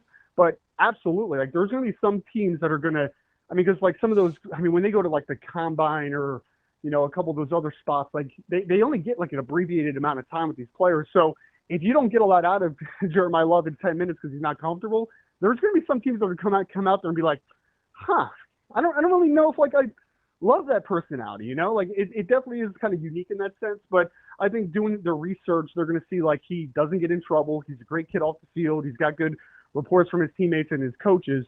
You just need to understand, due to some like social skills, lack thereof, and some of those kind of ease in period, he does need to be a kid that is comfortable in his surroundings and in his situation. That is Ryan Roberts. Great stuff there from A to Z Sports. Ryan, appreciate the time as always. We'll talk to you again soon. Appreciate you guys. Have a good one. Thanks, Ryan. That's interesting stuff. I wonder how much on Jeremiah Love they care as a running back versus, like, obviously if it's a quarterback, they're going to care more. Yeah, I keep seeing, you know, I ask about him for a multitude of reasons. I mean, I'm enamored with him. Yeah, and all my Chiefs friends. Oh, they want that's the guy they want. That's who they want. You know why I like him? And I think I would like him just because I hear so much about his personality. Sure, yeah. So I know a lot of people around around the the program. Low-key root for that. Yeah. Do you know what I like about him as a football player? What's that? It's the contact balance. Yeah. For whatever reason, like whenever a guy has really good contact balance, like that's what fits my eyes with running backs is when they can get hit and just keep moving forward and keep their balance. And like, I love that when guys are able to do that. It's why I love Noshawn Moreno. Oh, good pull. Like, I liked Noshawn. He was a little too grimy for me. Yeah. You know, I like a little more fluid. He's kind of like a little more crazy legs-ish. Yeah, sure. Yeah. But he had that's a good that's weird you brought up Moreno. He's one of those handful of guys that didn't really fit my eye. You liked him anyway? But I could rock with. Yeah. Yeah, he's a little herky-jerky for me, but it took me a long time to figure out that that's what I like. Like, I would be like, oh, I like that running back. I don't really like. It took me a while to figure out what it was. I think it's the contact balance. I think that's the through thread that hangs on for me. Apparently, like, I got when Veland checks on me, something happened. So, I don't know what my Twitter's doing, and maybe it isn't it. Maybe he's just being nice. He's like, man, checking in. Hope you're well with the fam. Love you, bro. Love you too, Tony. Listen, I'm just checking real quick to see if there's any new activity on Damon Bennick's Twitter. It's locked. Yeah, right now it's locked from you because jerk. No, what I'm saying is it's shown as private now, but since we already followed each other, it still allows me to see what's on there. Yeah. It's just the one bad tweet. Yeah. But it was recent. It's only from that must have been right before the show started. Well, Kugler checked on me. Benny Mac. He said, woke up to at least 5 texts about getting your Twitter account fixed. Hope everything is good with crypto, man. Wow. See, and I feel bad about my comment. Can I get some help? I mean, maybe. I think the problem is none of us know actually how to help you. My partner in crime is rocking with me. I think that's the hard part. He sent me the access to getting hacked thing. That's helpful. That's good. I need somebody to do it for me, but we'll be fine. We'll figure it out. Maybe. I don't know, man.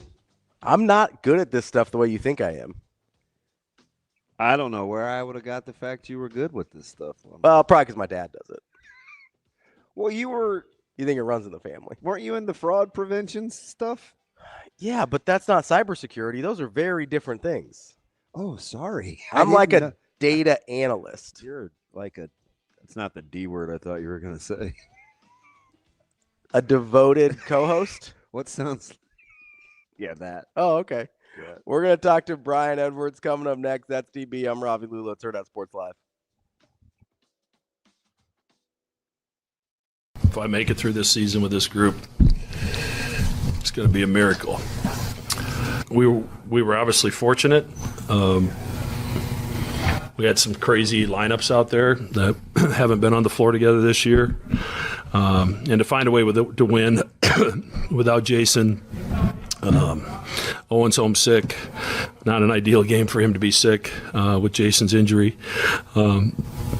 And, Jason quarterbacks our defense. He's so important to us. And, we got Xavier's best effort tonight. They had some guys shoot it that had not been shooting it particularly well. But I thought Josh Dix did a good job on Messina Moore. Then we switched him on to Carroll late and moved Fedor over to Moore. Nick was terrific, 9 assists, no turnovers, some big plays at the basket. And, of course, Austin, instead of just making the free throw, and he decided to miss it and chase it down and throw in a prayer. So it was they're hard to explain sometimes, how these games happen, and that's why you play till the end.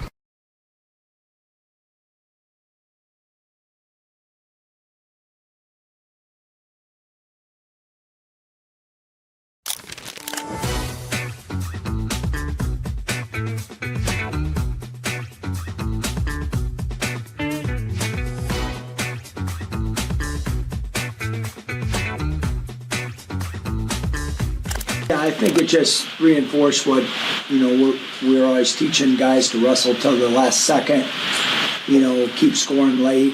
I thought that was just a scramble situation. We run the clock back, 10, 15 seconds. It was Antrell's offensive move, looked like he was going to score. And then, Millard rolled on us and they got scrambled.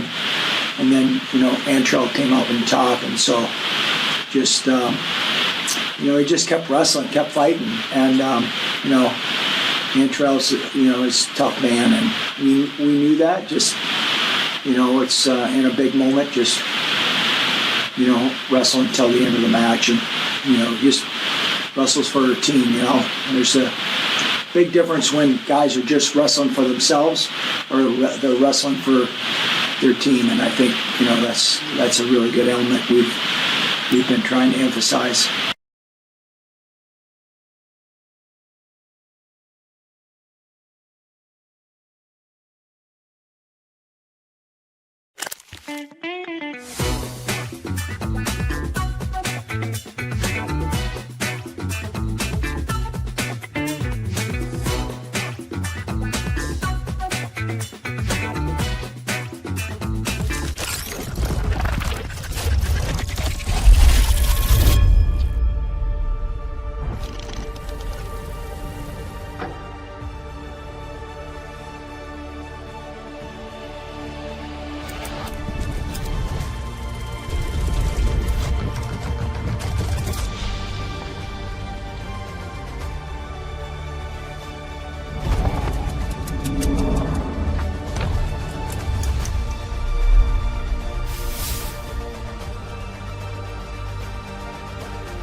something that we've been doing every game. Just, our defense will, regardless if we're on offensively or not, our defense is, will always be there. Something that we stand on. Yeah, I mean, it's kind of felt like that the whole season, how they've been guarding me. But I give a lot of credit to my teammates and coaches for, getting me in the right spots. And, we know how to combat those type of defensive principles if they're going to hug me like that or if they're going to switch a lot or anything like that. But, it's pretty nice when I can get going in transition as well. And this guy's, finding me in transition, and Sam and everybody. And I got Rink and BK setting great screens, and the coach is drawing up good sets. So it's been really good getting going even when I'm getting defended like that.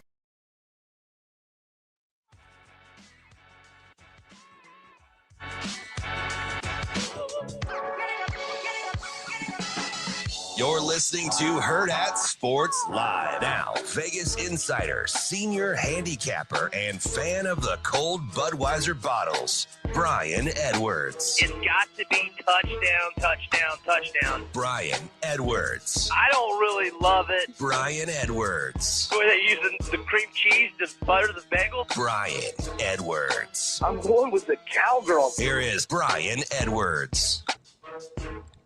Welcome back, Hurrdat Sports Live. That's DBM Ravi Lulla here at Hurrdat Sports Bar and Grill. We're joined now by Brian Edwards from Major Wager, our Vegas insider. What's up, B? How we doing? Good, fellas. Hey, give me some hat advice. I don't really wear hats these days. I was going to comment on it. I like the nice. You look like a little kid. That's cool. At least you got. How do you wear them? What's? Oh, don't do that. Don't do that. Keep it on straight. I like that. Here's what I need you to do, B. I need you to go turn on a golf tournament, and however they wear their hat, wear it like that. Okay. You don't look at like the baseball players. They're a little goofy. They can be. Certainly don't look at anyone under like 20. Just stick with the golfers. The golfer's hat is your sweet spot. So DB, I hear you got hacked, bro. Yeah, man. How long ago? So apparently it was this morning. Did you click a link that somebody asked you to do a podcast or something? Vote for a podcast or? Yes.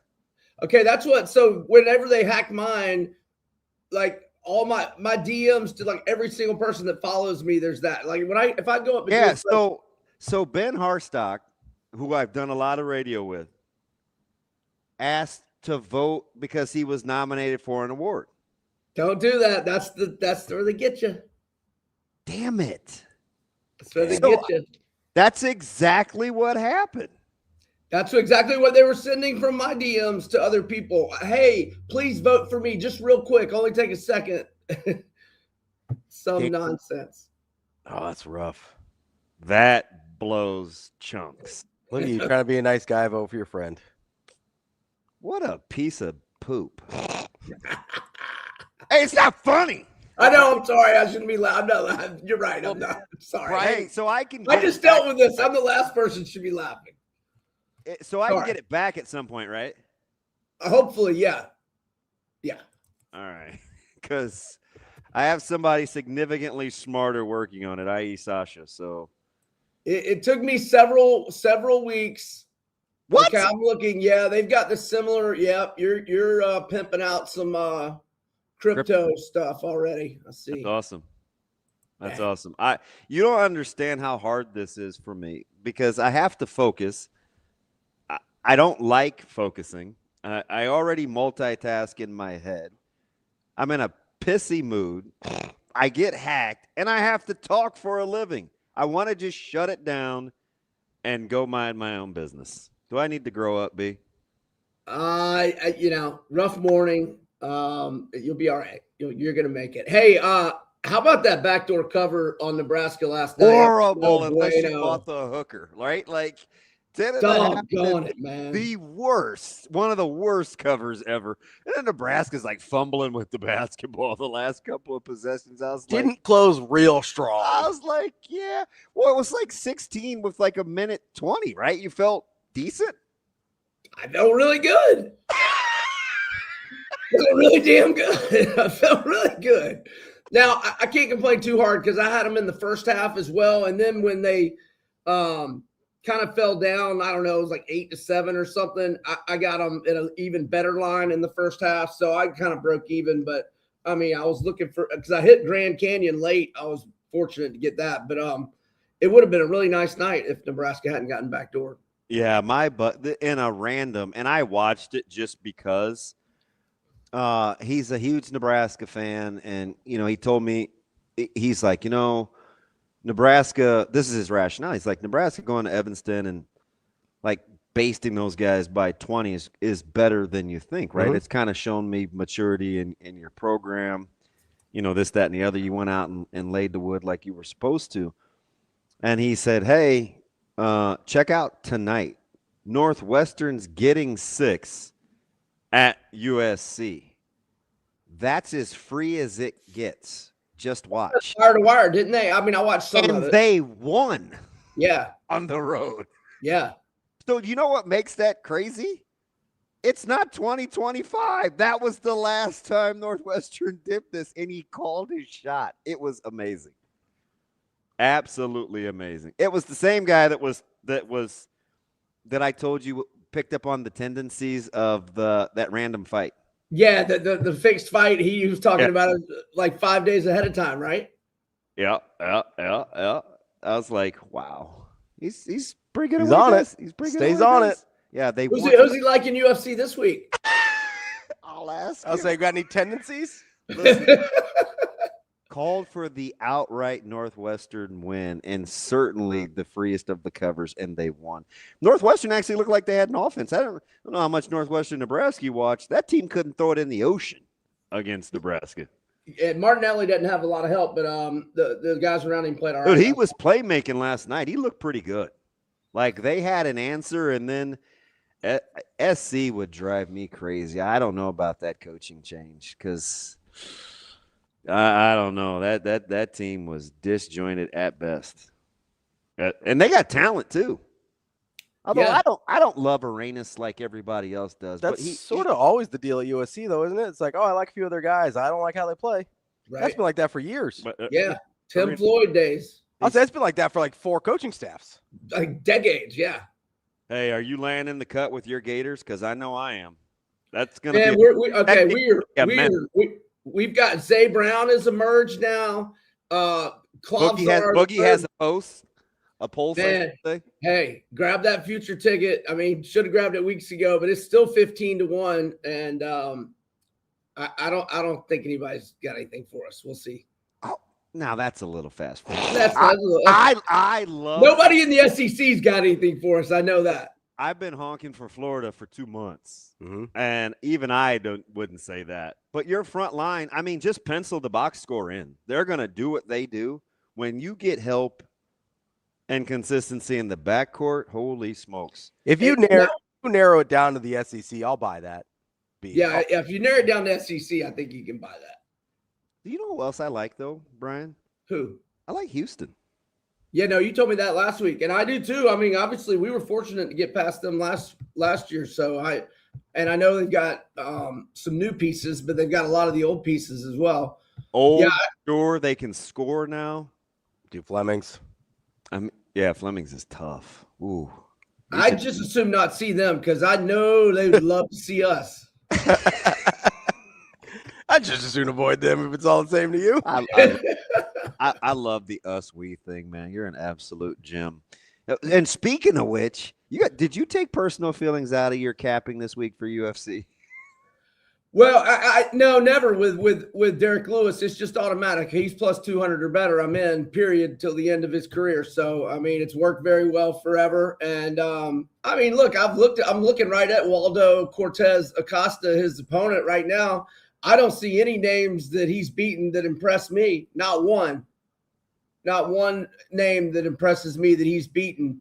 And he's this huge a favorite over Lewis, who's got back-to-back knockout wins in 3 of the last 4. With the only loss being the Brazilian who wrestled him the whole time. Oh, gosh. Why am I forgetting my Brazilian guy?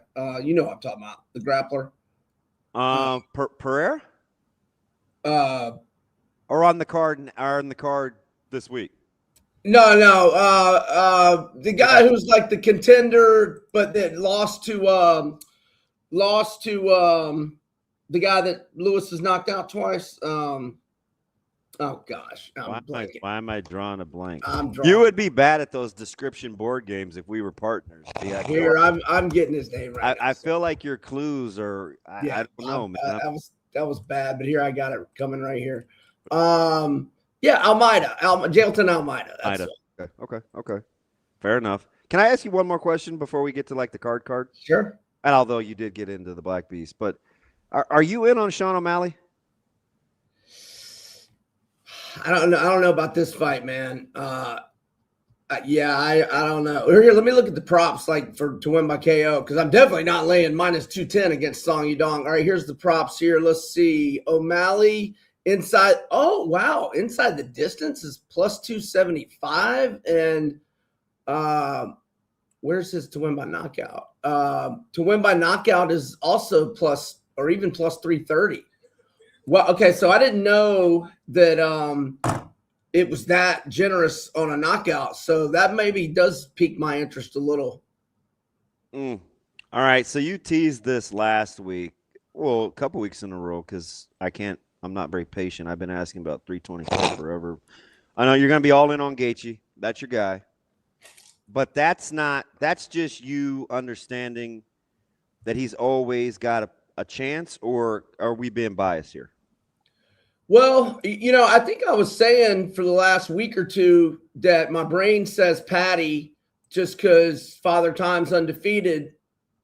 But watching a lot of the media stuff this week and watching Gaethje's interview yesterday, you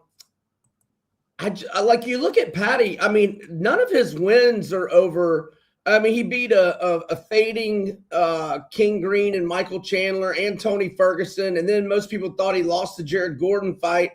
I mean, who has he really fought that, they've done the slow build with him, and I don't know, Gaethje's still 37. I know he's taken a lot of beatings and been in some wars, but he's always fought, he hasn't ever fought more than twice in a year. He took a year off after the Holloway concussion. He looked good last time.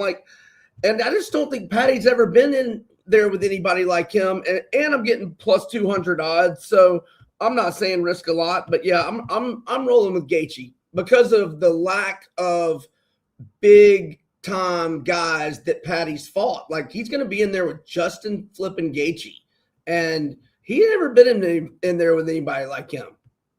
All right. So is it similar? Because I feel like I feel bad that I maybe have talked you into this, because I didn't think you realized that Figueroa was that big of a dog against Nurmagomedov. And you're gonna take is this a flyer?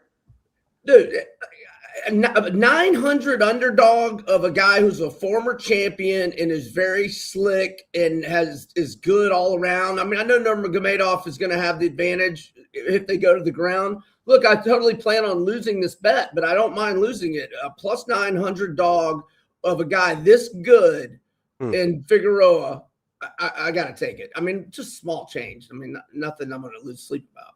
I like it. I like the high upside flyer. Yeah. Let's get into some of the football hypotheticals you've got for the Super Bowl matchups.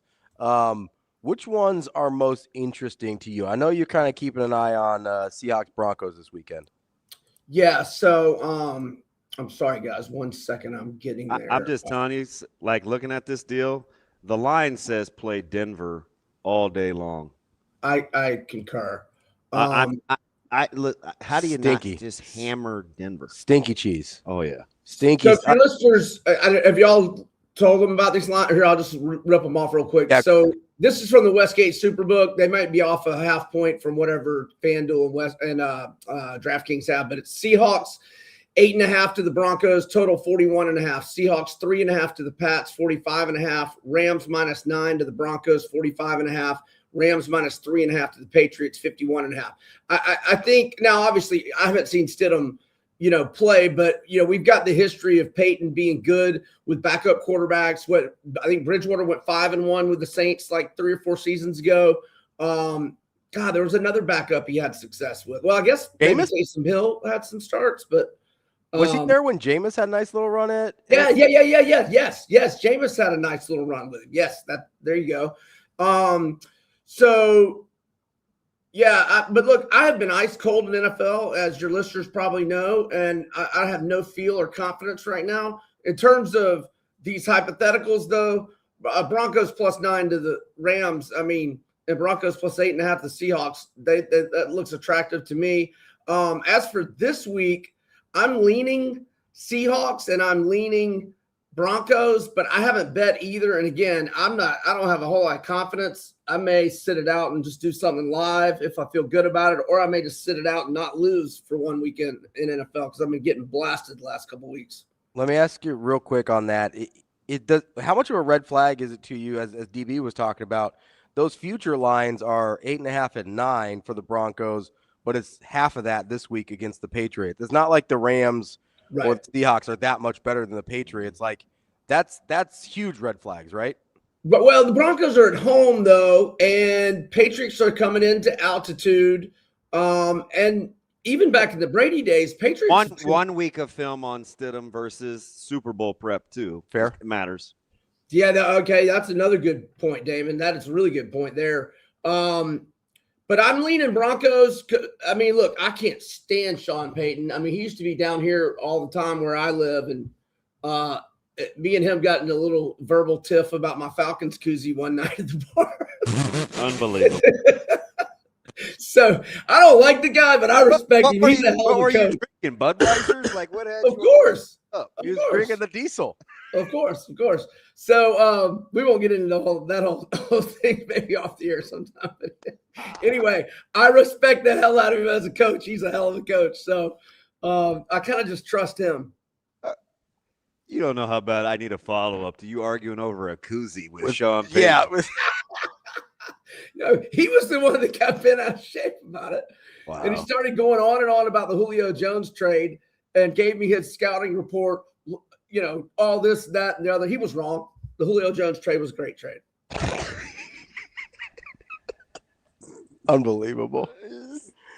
What do you like for college basketball this weekend with the SEC? Hey, Ken Palm's got Florida -10 to Auburn. I made it 13. If the Gators are 11 or fewer, or even 12 or fewer, I'll probably be on them. I made Arkansas. I got it right here.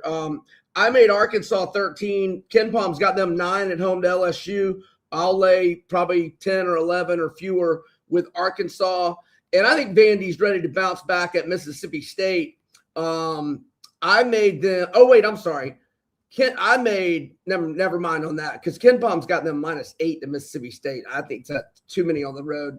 My fault on that. They'll win, but I don't know about covering that. Oh, and Bama with Bediako.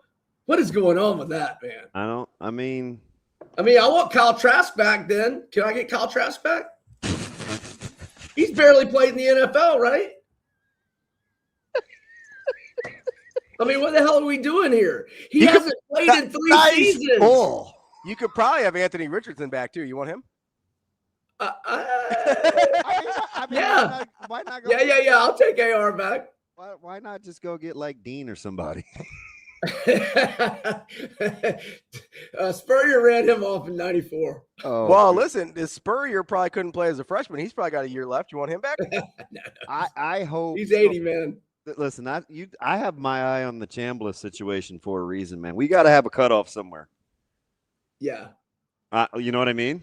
Yeah, but have to set precedent at some point. Otherwise, yeah, but Bediako tried to ruin this thing, but man, he hasn't played. This was 3 years ago. He was on the team. 3. I know, man. It's. What are we doing? Sometimes common sense is just not so common, B. Yeah. That is our guy, Brian Edwards, Vegas Insider, Major Wager.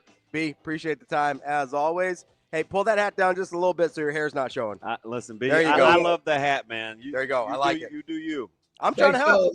All right, buddy. Have a great weekend. No, I asked for help. Appreciate you. See you later. That's Brian Edwards, our Vegas Your Insider. Help has never really helped. No, I'm always helping. I'm so helpful. Oh, God. All the time. I'm just like, DB, how can I help you?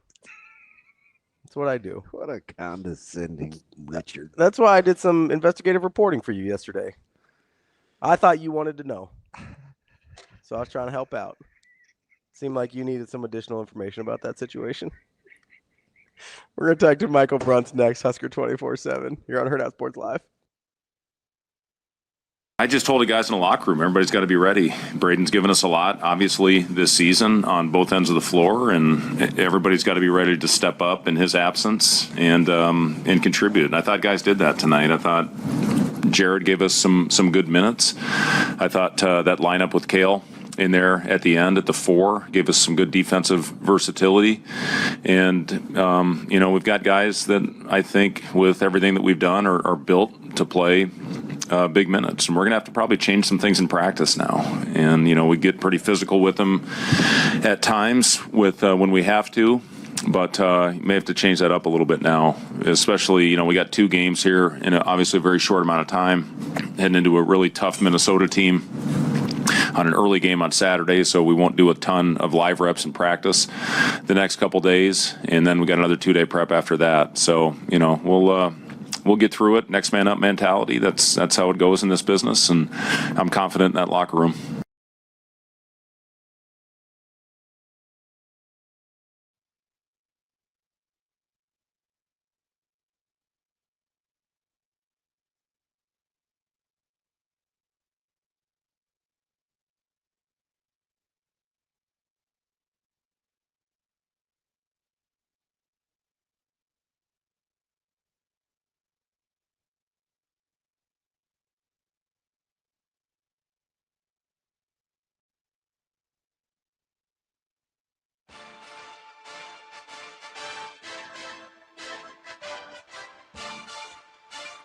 Welcome to Hurrdat Sports Live.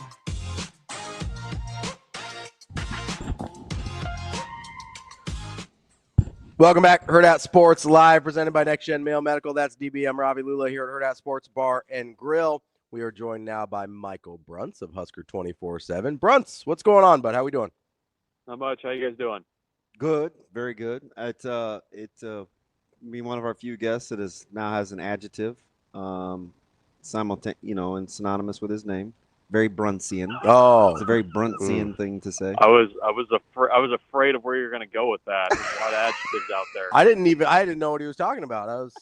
I gave him the Cocker Spaniel head tilt. I was like, what? Oh no. I mean, even when you're trying to be helpful, Bruntzy, and like getting me, situated with 24/7, which I fully appreciate. When my guy was telling me, he's like, man, I can't take anything DB says. He's kind of an apologist. I was like, what do you mean? I like solutions. I cheer for Nebraska. I'll keep it a buck. It's like that place. I don't know how you do the message board world, Bruntz. Are you just like Teflon, battle tested? Because you have kids, you can do anything. Like, how do you even worry about managing emotions now at this point? No. I mean, I don't think you can. No. I don't think you can control how people feel. I think you learn that as a parent, right? Generally. But we still try, don't we? Sure.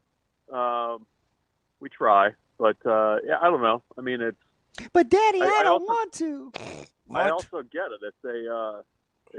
It's kind of an interesting time. With the way the season ended and everything else. So we soldier on, though. Sorry, Bruntz, go ahead.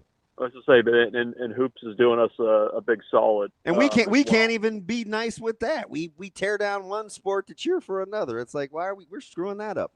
But let me ask you something though, Bruntz. But is this, and I don't want to be a prisoner of the moment, because we've clearly seen lines drawn in the sand before. Is this the most in or out you've seen people with it still being a little unclear on the trajectory of the program? Or do you feel like there's a different time period where people have drawn lines in the sand that's as ambiguous? No, I think there's been lines in the past. I mean, like. Well, there's that, but I still think it's a pretty open book on Coach Rule. I think the others maybe. I don't know. The verdict was written earlier, yeah, but by the time people drew the line, yeah. Yeah, I mean, Well, with the Bo era, I mean, Bo's what I thought of. Yeah. Towards the end of it, I mean, you still have the 9 games question. I mean, I don't know. I mean, people still debate that now. Like that's like that's the one that people go back to. So I don't know. I mean, I don't know that this is a ton different, but I mean, the thing that's different is you've had different directions, especially at the coordinator spots that I don't know that you had nearly as much change in the past as maybe what you've had over the last 3 to 4 years. So maybe that's the difference. I mean, I guess that's because let's see, you had Dana coming out at 24. You had the change over to Butler. You got the change over to Orich. I don't know that I would put Eckler change into that category, but there's been a little bit more movement, I guess, in the program leadership than maybe what we've had in the past. That I'd say is probably a little bit of the difference there. Even the Bo, I mean, it was a lengthy tenure, but you had small number of offensive coordinators. So I don't know. I'm just talking in circles here. Bruntz,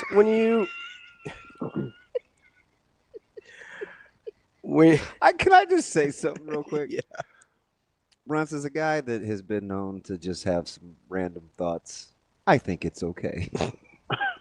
You ever feel like you're in a helicopter, Damon? I'm terrified of helicopters, so no.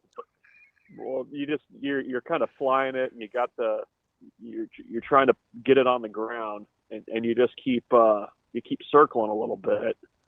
That's a dangerous place to be sometimes, especially when you haven't had enough coffee. So I was trying to find the helipad there, so I just decided I'm going to set it down right here. Are you this is funny. Are you so how are we with before we get to like more nitty-gritty, because I think this is all relative. How are you now navigating the drop-offs and pickups in the morning times with the weather changes? Does it change the temperament with how you're going to deal with the cold or the wind or whatever, or is it you just have this routine now and this is what you do? No, so it's weather dependent. We with the oldest we walk her, and I actually did her a solid today. She was going to have to walk. We were going to walk, and then decided that 15, I guess, is what it was. That we were watching the real feel. Couldn't have played baseball right now, but she stayed at home. We got to drive the youngest regardless, and that's why Thursdays are a little hectic sometimes if I can make it back from 88th and O to my house. But yeah, the oldest though, I would say probably 90% of the time we're walking both ways uphill. So there we go. Yeah, but no, it's the routine kind of changes based on the cold. So can't wait for tomorrow. Do you think you can? I think everybody's crossing their fingers for cold days. I'm trying to find dog sweaters. I'm. It's already keeping me up at night. I don't know how these little pretentious chumps are going to go outside. So that's a concern. I have let's see, 18, 8. That's 26. And 31. I have 57 pounds of 3 dogs that need to go out in this weather tomorrow. That's not going to be fun. No. That's almost a whole dog. I'm willing to concede tinkling by the door for a second. Wait, you were the dogs. This guy. So, Bruntz, now that you've got the school drop-off part figured out, working on those logistics, are you going to try and impart some of that knowledge to Trey Taylor as he's working on school drop-offs next year, or how's that going to work? Yeah, I don't know. I mean, we'll see. I mean, it's an interesting question. It's a big question where you're going to live in Lincoln, right? Big difference depending on how fast you can get up to Millard. But yeah, that'll be fascinating. He's not doing it in the winter though, so he's got that going for him. And I mean, you guys know I-80 is perfectly fine at all times, and no problems, Virtual all those lanes, and people still find a way to run into something. It's kind of amazing. That's what we got the virtual learning for, right? Like that helps out for stuff like that. No? Take the laptop home. Is the interstate not the greatest mystery? Like, it's a lot of room to run into things. Yeah, well, and every day it happens. They don't have that running back vision like you do when you're trying to weave through. Jeez. I don't go up. I mean, at least you can hit Buc-ee's now. That's a big deal. Soon, not yet, not soon. I have a question. Did I see 74,000 square feet? Yeah, that's probably Sounds right. Those things are enormous. They're like Walmart's basically. They're enormous. 74,000. That's how much square footage is needed for 100 pumps? Well, lots then of you got snacks. everything inside. Lots I mean, of snacks. You basically can't see from one side to the other. Like it's fascinating. It's a lot of snacks. Did you, and a lot of jerky. Apparently good sandwiches. A lot of people rave about the food. Yeah, I'm like 74,000. I think somebody told me the brisket there is a thing. Well, people, I follow a lot of food critics on TikTok, Bruntz, and a guy said, this Mr. Chime Time, Bruntz, a couple of months ago did a day's worth of eating at Buc-ee's. So he got breakfast, lunch, and dinner there. It was fascinating. And Ravi's right. The brisket breakfast soft tacos were like one of his favorites. I am generally skeptical, I think, but it's one of those things that I think lives up to the hype. Like that's probably fair. I think that's fair. Do you want to know one of my low-key favorite spots in Lincoln, speaking of which? Do you ever go to, is it Fat Dog? Is it Tasty Dog? What's the place?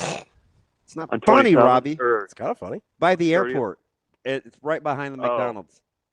I don't make it out there very often, no. It's something dog. That place.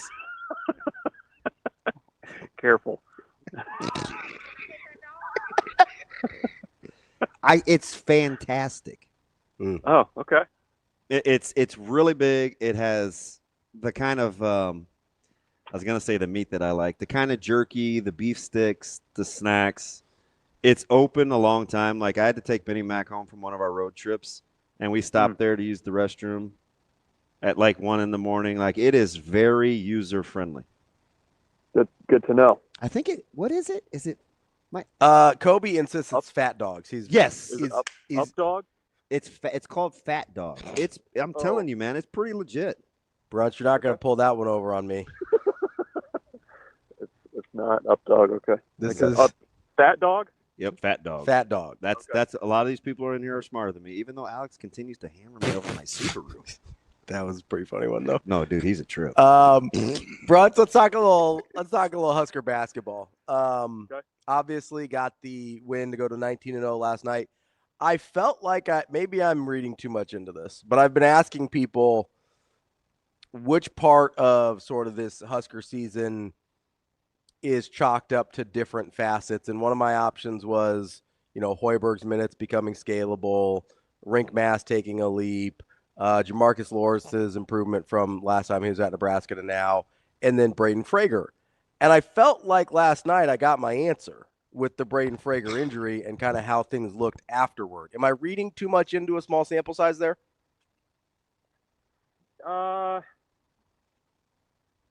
No, I mean, I he's missed. I mean, he's definitely missed. It seemed pretty apparent, like in the moment. Yeah, and I don't know sometimes too. Like, I thought that, and then I was like, okay, well, is this just the fact that you're up double digits? Sure. It's what, like by that time probably like 10 o'clock on a Wednesday night. It almost kind of felt like to me, and I don't know if it was me projecting, wanting to know what the deal was with Frager, but like it felt like everybody was just kind of trying to get out of there. You know what I mean? Mm-hmm. Like, felt a little sleepy. Like it felt a little walk through-y. It felt sleepy, and I think the fact that you can kind of get a little sleepy, still win by 10, and score almost 80 points. I mean that's okay. I guess if we're talking about off nights offensively and things just not looking great, and you still do that, I think that's okay. I am kind of curious because, the thing that Frager's been so good about this year is he's just kind of like that jolt of energy and Shane's favorite instant soda offense when he wants to be. And, I think that's maybe where you miss him if he's going to be out for any kind of extended time. I mean, he's got that level that when he wants to go there and he goes there for a short amount of time that I don't know that there's many guys on the roster that do. So, yeah, I mean, we'll see what it looks like. Towards the start of the second half, I mean, it looked pretty dire, but when you've got a Siegen over there praying with him, that was kind of like, whoa, what's going on here? I can't, dude. You are wild. But no, I mean, like I'd never like. All of a sudden, it's like they're over there. Like it looked dire. You got the big boot on. So I don't know, but I do think if he's missed for any extended period of time, I mean that's definitely a concern. And you're going to need somebody else to kind of step up and take on some of that scoring load. Oh, all right. I'm going to dial back in. I almost was going to make light of a situation, but I can't read your sarcasm. I was going to say, we're so excited about this team. We immediately jumped to the conversations of limiting Frager's availability and how we should save him. And I was like, are we doing this with this basketball team already with Frager? Like, but if you're not being sarcastic, then you're like, I don't know. Do we hold him against? How do we rush him? Do we wait for Illinois? I'm like, you guys, like, I get it. We probably should. We haven't had a lot of nice things, but we got to be better when we have nice things, don't we? Or are you in that camp, Bruntz? Well, I mean, I don't. With an injury like that, and I mean, again, I'm not. I go by his demeanor. Just knowing his personality, he was pretty lighthearted. He joked a little bit. It was. Are you talking Fred or Frager? Frager. Yeah, I mean I don't know, but it did seem like when he went out there from halftime, it was like, okay, this seems somewhat concerning. I mean, it sounds like I'm making a joke about the praying thing, but it legitimately looked like it was like, this is a really big concern here. And it sounded like, from what Fred said, that, it's one of those things that they're going to be really cautious with. And he even, I think, said that, in practices, they might have to dial things back a little bit with, how physical they are with them. Because, I mean, it is a little bit of a, you already have Oogie out. You got another guy that's a front court type player that's limited. You don't know what his availability is going to be. So, we'll see what they do. But I don't know. Like it's if it's like a high ankle thing, I mean, those things can linger a little bit. Oh yeah. And I don't know. I mean, it's a tough injury at a tough time, especially with the games you have coming up. With Illinois and Purdue and Michigan. So we'll see what they do. But I mean, did you skip over Minnesota? And Rutgers. Ooh. I'm not really expecting. Are we expecting him to play against Minnesota based on what you saw last night? No. I don't know, man. I was trying to have a moment. Got it. Okay. No, I was just trying to go off the memory of the schedule too. And yes, I was kind of skipping over Rutgers. My apologies to Steve Peichel's guys. Remember 2 years ago we thought what an amazing place, and that was like the House of Horrors, and now it's like, what happened? Yeah. No, it's funny. No, I'm dead serious. No, I remember. Yeah, I know. Well, because it kind of like they had a nice winning streak there for a minute. Yeah, we're like, oh my God, this guy's amazing, and now it's like, And then when you can't figure out how to win with 2 NBA lottery picks, the shine comes off your coaching resume a little bit. Yeah, that doesn't help. Yeah, the pivot back to like blue collar defense, I don't think has gone real well there. So, but I don't know. I mean, I don't think you're probably having a conversation about when you hold him. I mean, you just try to get him healthy as quickly as you can and see how it goes. I mean, it's probably going to be one of those things where it's just going to be game to game. Like if he's feeling better in practice, maybe you ramp him up. But I don't know that you get strategic yet with what game you're saving him for. Like, I think you want him back for the stretch run, because there's still, it's still like we're still mid-January here. There's still 12 regular season basketball games left to be played. A lot of season left. Let me ask you something, MB, since like this is the one sport, the one year where we're allowed to extrapolate into March. If you had to kind of pick like a barometer or a benchmark, clearly the national media, even one of the Brown guys that you're talking to this morning, I'll let you decide which one. Andy Katz, like a lot of people like Illinois. Kim Palm likes Illinois. Net likes Illinois. But then there's this game against Michigan, who everybody thinks is good. If you were going to have to predict a barometer game, would you use Illinois coming back to PBA or Nebraska going on the road to Ann Arbor?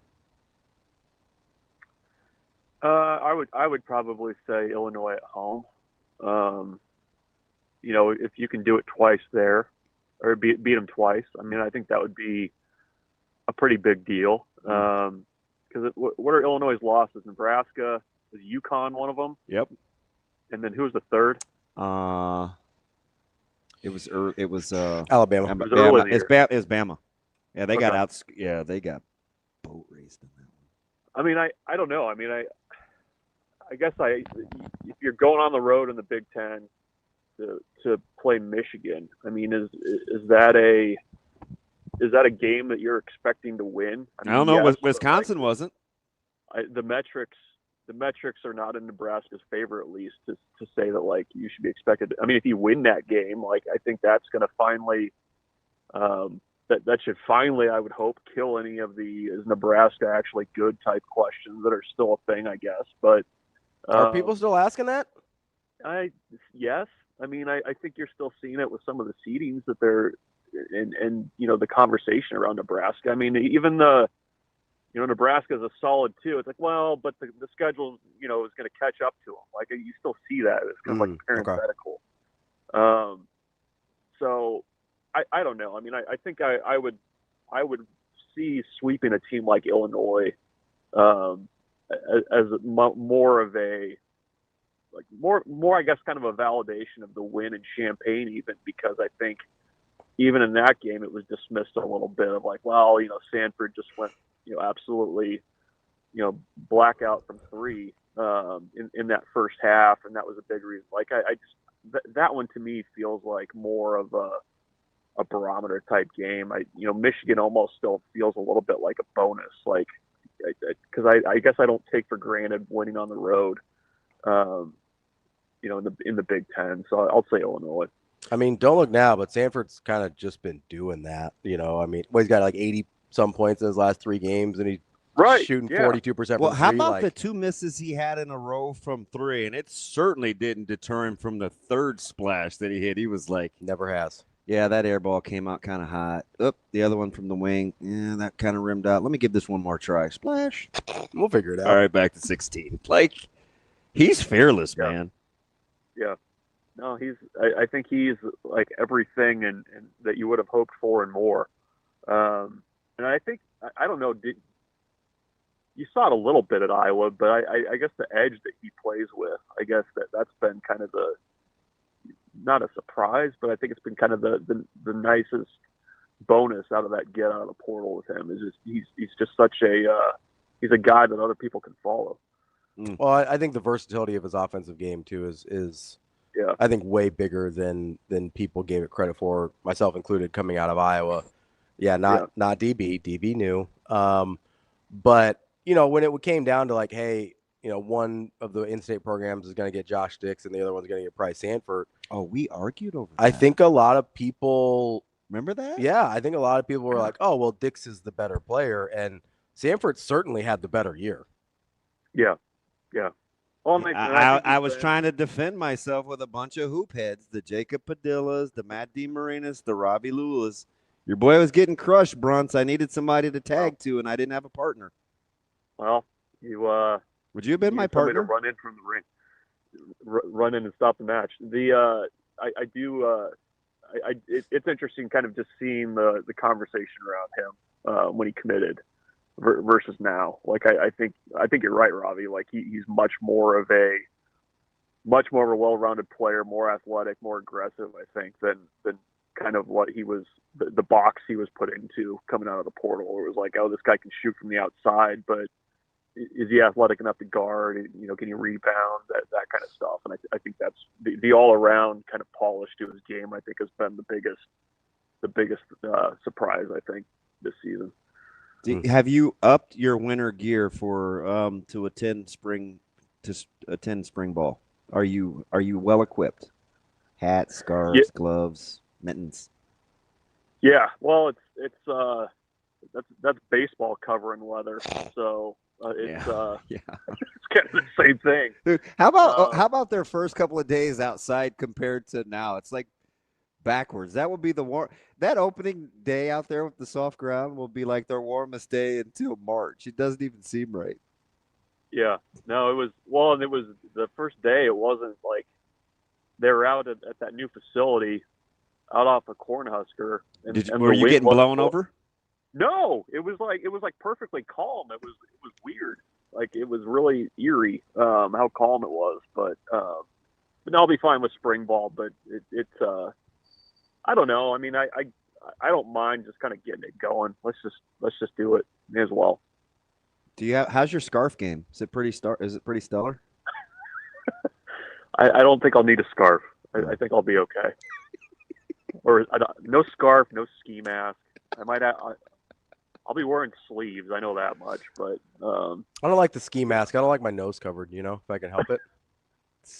Okay. You do or don't? I don't. No, I don't want my nose covered. I'm not a big ski mask. I'll take a scarf either. though. I don't mind a scarf. Yeah. I don't know, Bruntz. I feel like I can be honest with you here. I was walking from the gymnasium on Friday to the newly constructed facility at Lincoln Lutheran, and I could barely make it across the parking lot. I don't know if you remember Friday night, but I was like, I'm not near as tough as I think I am. This is miserable. Yeah. It was cold. The older I get, the more it just gets in your bones. Like it's just seeps in there. You're a treat, bro. Can't have anything seeping in there, Bruntz. You gotta be careful. No, you don't want anything seeping. That's never good for anybody. All right, Bruntz. Bruntz, I'm glad we got to talk to you this morning. Glad we got some things figured out, and if anything interesting happens over the next few days, I'm sure we'll talk about it. Yeah, can't wait for the next 24 hours. Not sure what else could possibly be happening, but I'm sure we'll talk about it. Was that foreshadowing? Yes. Sure. Yes, it is, Bruntz. Okay. I'm sending you a message right now. I just assumed I assumed one of the geniuses on your message boards has it by now, so okay. Just got to moderate in there, see what happens. Oh. Okay. All right, buddy. All right. Yep. See you guys. Yeah. That's Michael Bruntz, Husker 24/7. Oh, there's lots of stuff going on there. Yeah. Funky Gibble says, got to watch out for the seepage. Yeah. Dude, I was the only one that was cool with the weather. Was Leona. Kids don't care. Dude, the snow was blowing sideways and the wind was like 1,000,000 miles an hour. Kids don't care at all. Yeah. I was with my nieces and nephew last night. It got real cold late. Oh, that's nice. Were you actually uncling? Yeah, we were going to we had some dinner for my dad's birthday. Do you know his real age? I think so. What'd you celebrate? Well, we know the day. Ravi? I'm pretty sure on the year. Does it really matter? Do you do like the little squigglies, like approximately? Yeah, it's like about roughly. Yeah, I mean, listen. At a certain point, who cares? Right? I just was wondering if, like, you put the number candles on this cake. Do you use a hyphen? No, we don't do the number candles. We just do like one singular candle. Yeah. In I think he had an ice cream sundae yesterday. That was his. Oh, what's his go-to topping? I think it was just like chocolate and sprinkles. It was so we were at a restaurant, so it was like he didn't order a specific thing. It was like, hey, it's his birthday, and they like do a specific treat for the birthday. Did they clap and bring a saddle, or no? It wasn't that. Did place. they ring a bell? No. We sang to him, and then a bunch of the other people in the restaurant started singing too. It was nice. Well, that's nice. Kind of a nice little moment. Does he enjoy attention? I don't think it bothers him, but he doesn't seek it out. He's not like me. Did the kids call you uncle? Yeah. Just call me Uncle Ravi. Oh, that would be fascinating to watch you function. I sat next to my nephew. We talked a lot about watches. He's very into watches right now. Oh, he's like me. And so he saw mine. He's like, "Oh, can you tell me about that one?" So we were doing that. Did he ask you to have it? No, I took it off and showed it to him though. Well, how come you didn't do that with me? I did. You put it on your wrist. But I had to ask. So did he. Surprise, surprise.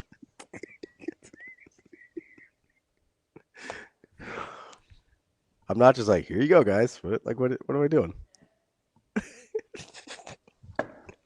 The off-mic Shane laughs kill me. That wasn't even that funny. It wasn't, but that's the part that kills me is I never know what's going to get one. I'll say stuff that I think is objectively hilarious and not a peep out of Shane. I've never heard you say anything that was objectively hilarious. You laugh up here every day. Because I think you're crazy. This is the best part of your day.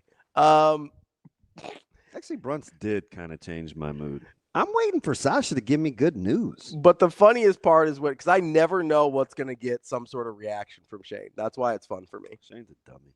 I wouldn't say that. You need people like me.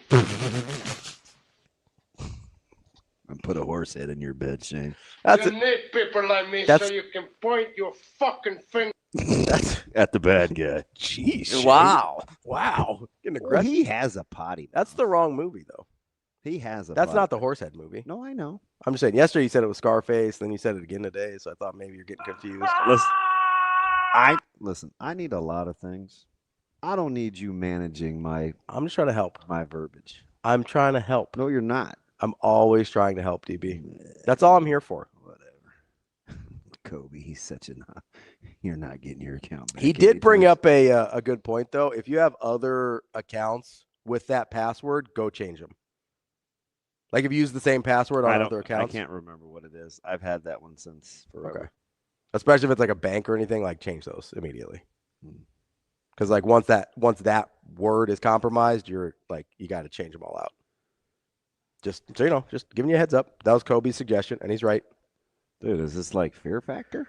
It's not Fear Factor. I'm just saying that's smart to change those out if the one got compromised. So okay. Just try. I'm just trying to help. As always. What's a VPN? So that's a secure line. Virtual private network. Oh. Means that they can't tell where you're located at and things like that. Some people, I don't know who would do this. Some people use them to get around like blackouts on television, streaming and things like that. They use them to go around some of the rules so that they can watch things that they wouldn't otherwise be able to. That's what a lot of people use VPNs for. Hey, that's the secret. I don't know anybody who does that, though. Everybody I know follows all the rules in every way whatsoever, especially when it comes to you make my head hurt where quarterbacks go to high school. You want to take a quick break? Yeah. Let's take a quick break, Shane. Need to find all my glasses. Dude, you had like 8 of them up here. I forgot I took a couple of them out. And then you are holding them all in your hands. Like, what do I do with all these? As a misstep. That's one of the few things, though, that Next Gen can help you out with is your eyesight. But anything else that's not going right, they probably got you covered. Go check them out, Next Gen Male Medical Clinic.com. The Loch Ness Monster.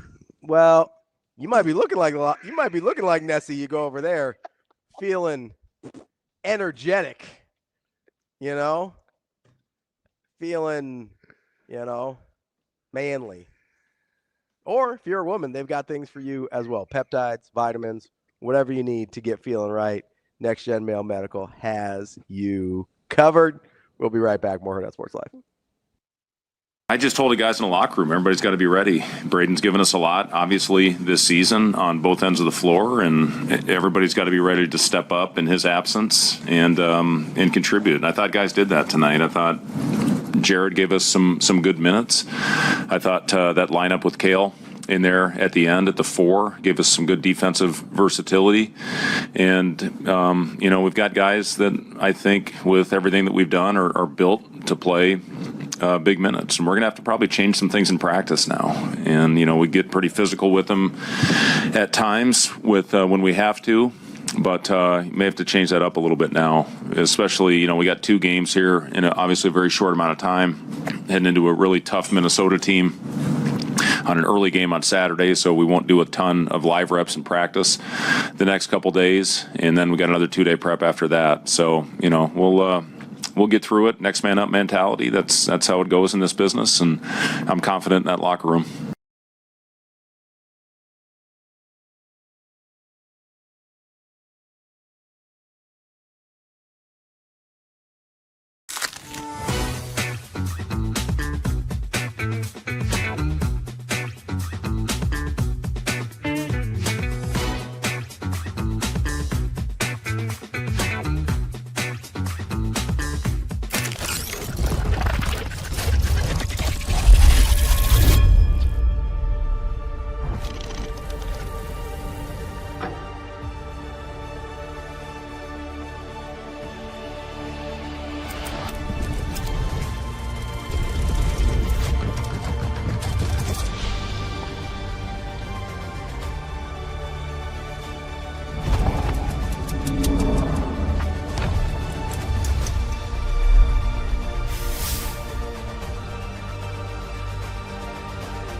Make the first one. They end up calling timeout.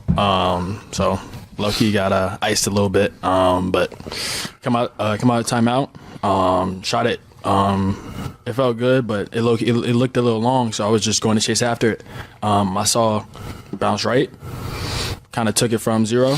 Was going to head to the basket, but 7 got in my way, and honestly, I was just trying to draw a foul because he had kind of impeded my path. So then, of course, you just got to get a shot up on the rim, and there's, 1 second left, 2 seconds left. So like you said, kind of, I wouldn't say threw up a prayer, but I was trying to draw the foul, and it just happened to bank and go in. So.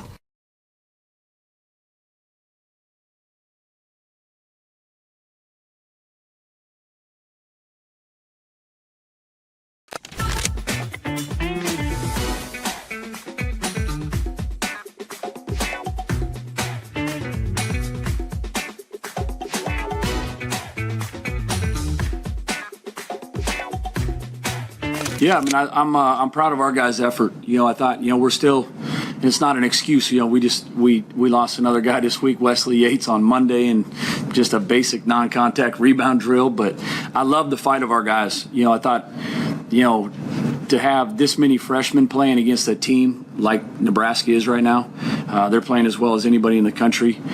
Their pace is phenomenal. I got to give a lot of credit to Coach Hoiberg and their staff, but their players to be in the shape and to share the basketball the way they do is really impressive. And I know a lot of coaches have probably said that they're impressive offensively and defensively. But my team, I'm proud of these guys for the way they competed and hung in the game, because you guys have seen a lot of teams you come in and when they start making shots and the crowd gets rocking, which by the way, that was the best crowd that we played in front of this year. That's impressive too. But our guys to keep fighting back when the game could have got away from us really easily. And so just really proud of our competitive spirit tonight.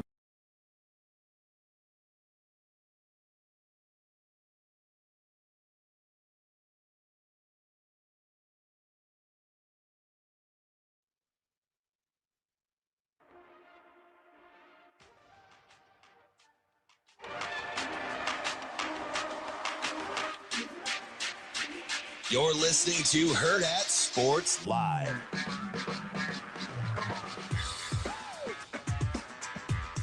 Welcome back, Hurrdat Sports Live. That's DB. I'm Ravi, Lulla here at Hurrdat Sports Bar and Grill. Don't forget, Hurrdat Sports Bar and Grill, the best place to come watch Nebraska, Creighton, whoever else you got.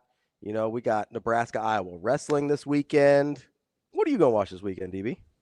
All the above. Little Australian Open? At some point. I said, we'll be in the third and fourth round by then. You got to start locking in. Got to sift through the riffraff. I actually enjoy tennis. I know. It's a little raffy right now. I like to see how guys are playing early. Do you? Yeah. Like Shelton's playing nice right now. He's hitting the ball well. You got a future? No, I don't. I didn't bet on it. Yeah. He's got a nice. You know that's the segment Friday. I know. I'll have another free lock. You gonna have a lock chalk? That's what it was last week, right? Kansas? Oh yeah. Easy, no sweat cover. Easy money. No sweat. I know. I got to find a way to get some money back off of you. You're gonna have to maybe slip me a Mickey and then ask me something crazy. Because if I'm in my right frame of mind, it ain't happening. Slip you a what? A Mickey. Like Mickey Mouse? No, it's a Mickey's. It's a beer. It's an alcohol drink. That's not what I'm talking about, but he's not wrong. You have kind of a big mouth. Were you a big Mickey's guy? I mean, that's all. Did your friends call them grenades, or what'd they call them? Just Mickey's. There we go. They didn't say like get me out on a big mouth. Nobody ever that unusually large. They used to make the like cans the that way.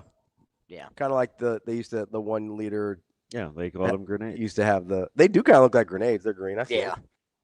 They look like red striped shapes. Yeah, I told you about the older couple in Lincoln that looked out for some of the players like cooking home meals. Mm-hmm. He was a big red stripe guy. Yeah. Yeah, Mike and Judy Ohm. I enjoyed those commercials back in the day. Red stripe? The red stripe commercials were funny. Yeah, I remember seeing them in grocery stores. It was like, wow, they have those now? Yeah, I don't think it's particularly. Speaking of Mickey's, I had a fantastic conversation with Abdul yesterday, Muhammad. Yeah? How'd that go? It's very good. Okay. It's very good. He's a guy that I think a lot of people like. Yeah. He seems like a good dude. Well, I don't know him. We're kind of kindred spirits. Like we rock with. What's he doing now? He's coaching, isn't he? No, he still works he's Boys and Girls Club. Oh, okay. Got a mentoring deal. Yeah. He's doing 7-on-7. Does he coach at a high school? I thought he was at high school. Central, yeah. Oh, that's right. Okay, yeah. No, I like. He wants. See if Michael wants to play some 7-on-7 national. I don't know if I'm. Yeah, it ain't gonna be my choice. I'm not trying. I mean, I don't know. You taking him? I'm not. Oh, you mean like driving him? Yeah. Oh, okay. I was like, yeah, I would take him as a player. I like Micah. Yeah. No, he's got a little attitude too. Yeah. That's got that dog in him. That's for sure. After Central beat us, like he was on an unofficial, and we saw Abdul down there. I was the first person he went and talked to, and I was like, huh, shocker.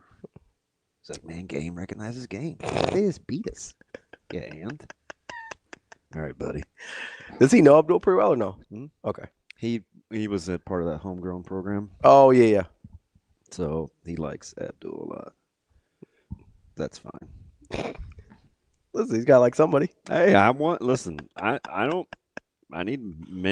need help, man. Father and boys. Mentors. Can take more than one. Positive influences. That's why I hang out with him. He needs positive influences. I'm trying to help. Yeah. Unfortunately, you two are a lot alike. By the way, that's why you like us both so much. I wish they still made the big mouth ones because then it wouldn't take me like all day to drink a single beer. This dude would have like pore stains on his chest. Shane, what happened? I don't know, man. It's a big mouth. The hole's too big. Yeah, hold that thing with both hands, Shane. You gotta do one of these. Probably. Man, I sound good today, don't I? No, you actually don't. I've never seen them. I've never seen one of those in my life before. Really? Yeah. It's older. Yeah. They used to make the cans that way, all that stuff. Did Mickey's ever make a can? No, but I mean like Budweiser and stuff. They had that for a little bit, and then it was kind of a fad through all of that stuff. Big openings? Yeah. I've never heard of that other than Mickey's. The only time I've ever seen it is they did it with pop bottles for a while. Like Diet Pepsi and Mountain Dew would do like the big mouth opening for some of the pop bottles when they moved from the 20 ounce to the 1 liters. 1 liters. Yeah. Okay. They call it because Shaq advertised them, and they're like, he's like, oh, it's perfect size for me and whatever.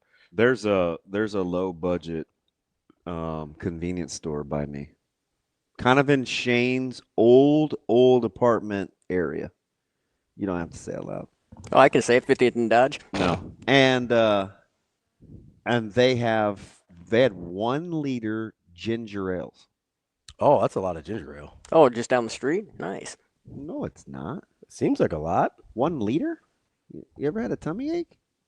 I don't drink ginger ale. Oh, I've never drank ginger ale. Ginger's good for you if you have, any gastric stuff. My dad would always make, this is an Indian thing, I'm sure, but there was like a type of tea that he would make. Fennel tea. He would use fennel tea. What? I don't know if this is an Indian thing. Yeah, I think it's like a home remedy type situation. What was the desired outcome? To help your stomach. Same kind of thing as ginger ale. It's to help your stomach, like calm down your stomach. A-Train, I'm kind of out on Olipop. Oh yeah, my wife drinks those a lot.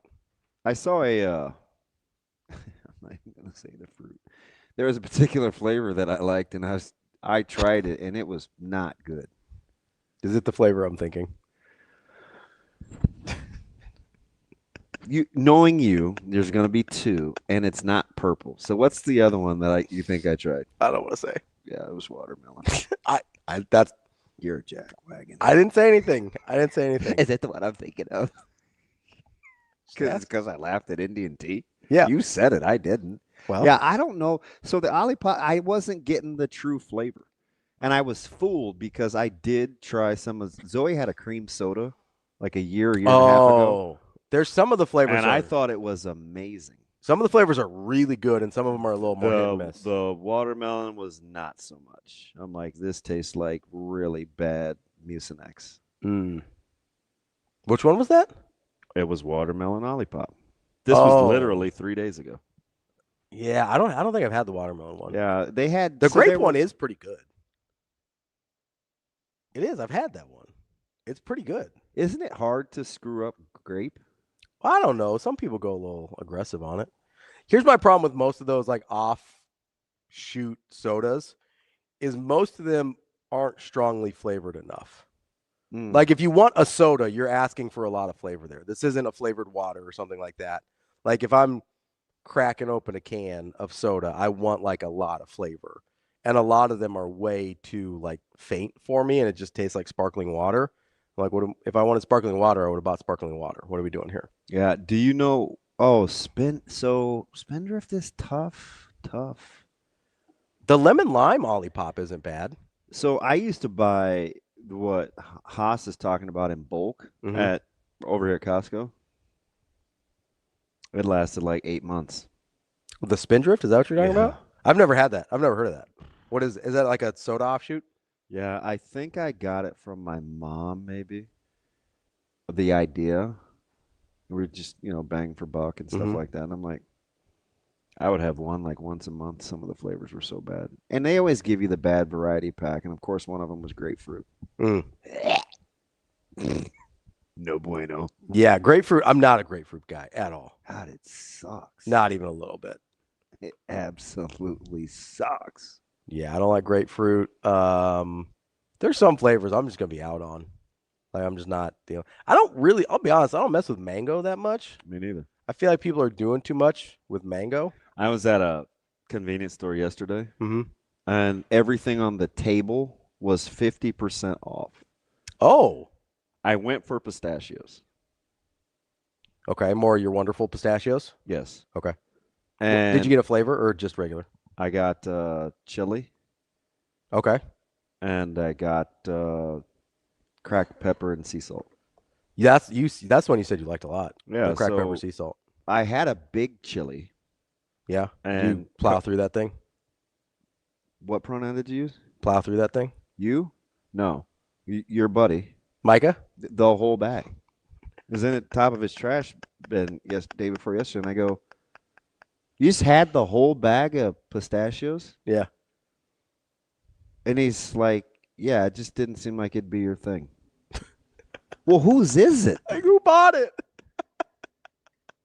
Like, you see his rationale?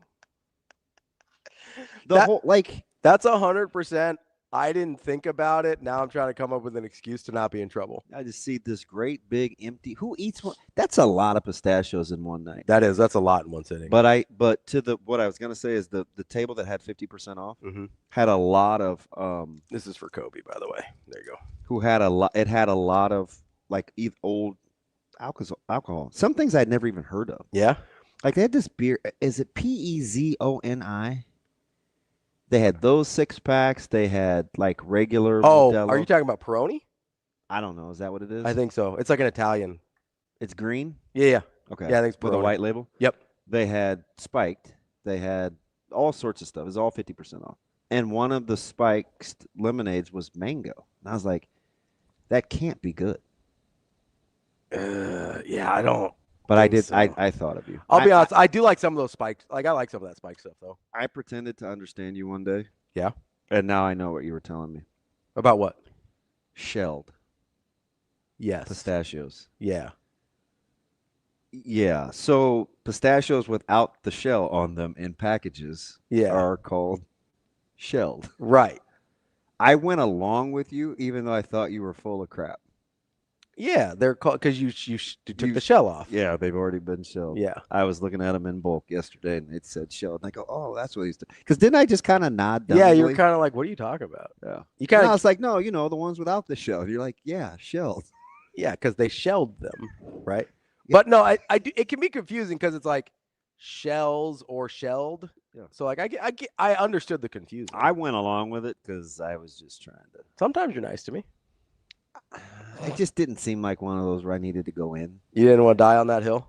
No, so I let it ride. So we have a special guest here at the very end of the show. I thought he might be joining us tomorrow, but he's joined us today and said, we got our guy, Nebraska recruit, ELLIS is here. Oh, shoot. T, what's up, buddy? Tay, how we doing? What's up, bro? I'm doing good. How about y'all? We didn't even get – wait, is your volume up in the back? Yeah, it is. Yeah, you want announcements. Okay. Oh, it's the announcements at school. I got you. Yeah. Oh, so you're at school, man. How we doing? I'm doing good, bro. How y'all doing? Well, I'm pretty good. I get the sense I'm gonna let you go, but I'm gonna be seeing you pretty soon. Or how we doing this? It's not because I'm working with the network. What are we doing, buddy? Hey, listen, I'm gonna be taking this to Millard South, bro. Sash, I want to make sure people heard that. You going to Millard South, go hang out with Trey? Yes, sir. He said, I'm taking my talents to Millard South. You are absolutely amazing. I do want to tell you something, though. Full disclosure, because you're going to see me a ton. My little guy is a pup, right? He's going to be a junior. Okay. He plays in the secondary okay. at another school. I'll let Trey tell you about that school. And take it easy on him, all right? I can't do it.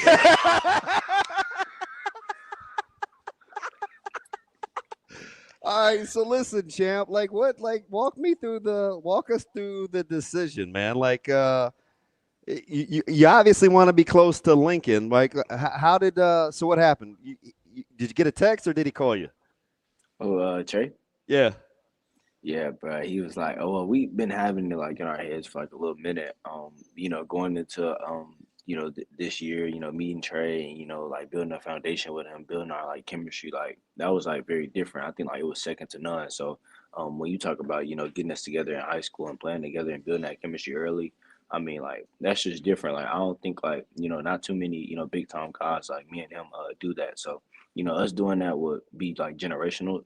So, he gave me a call probably I would say like 3-4 months ago, and when we talked through it with our parents, and at first like I was like, nah, like I'm staying, in Texas, but I just realized, that was comfortable for me to do. But my mom always tells me that God is in the uncomfortable, so I want to do something that's uncomfortable and that hasn't been heard of. So I'm gonna go play with my boy.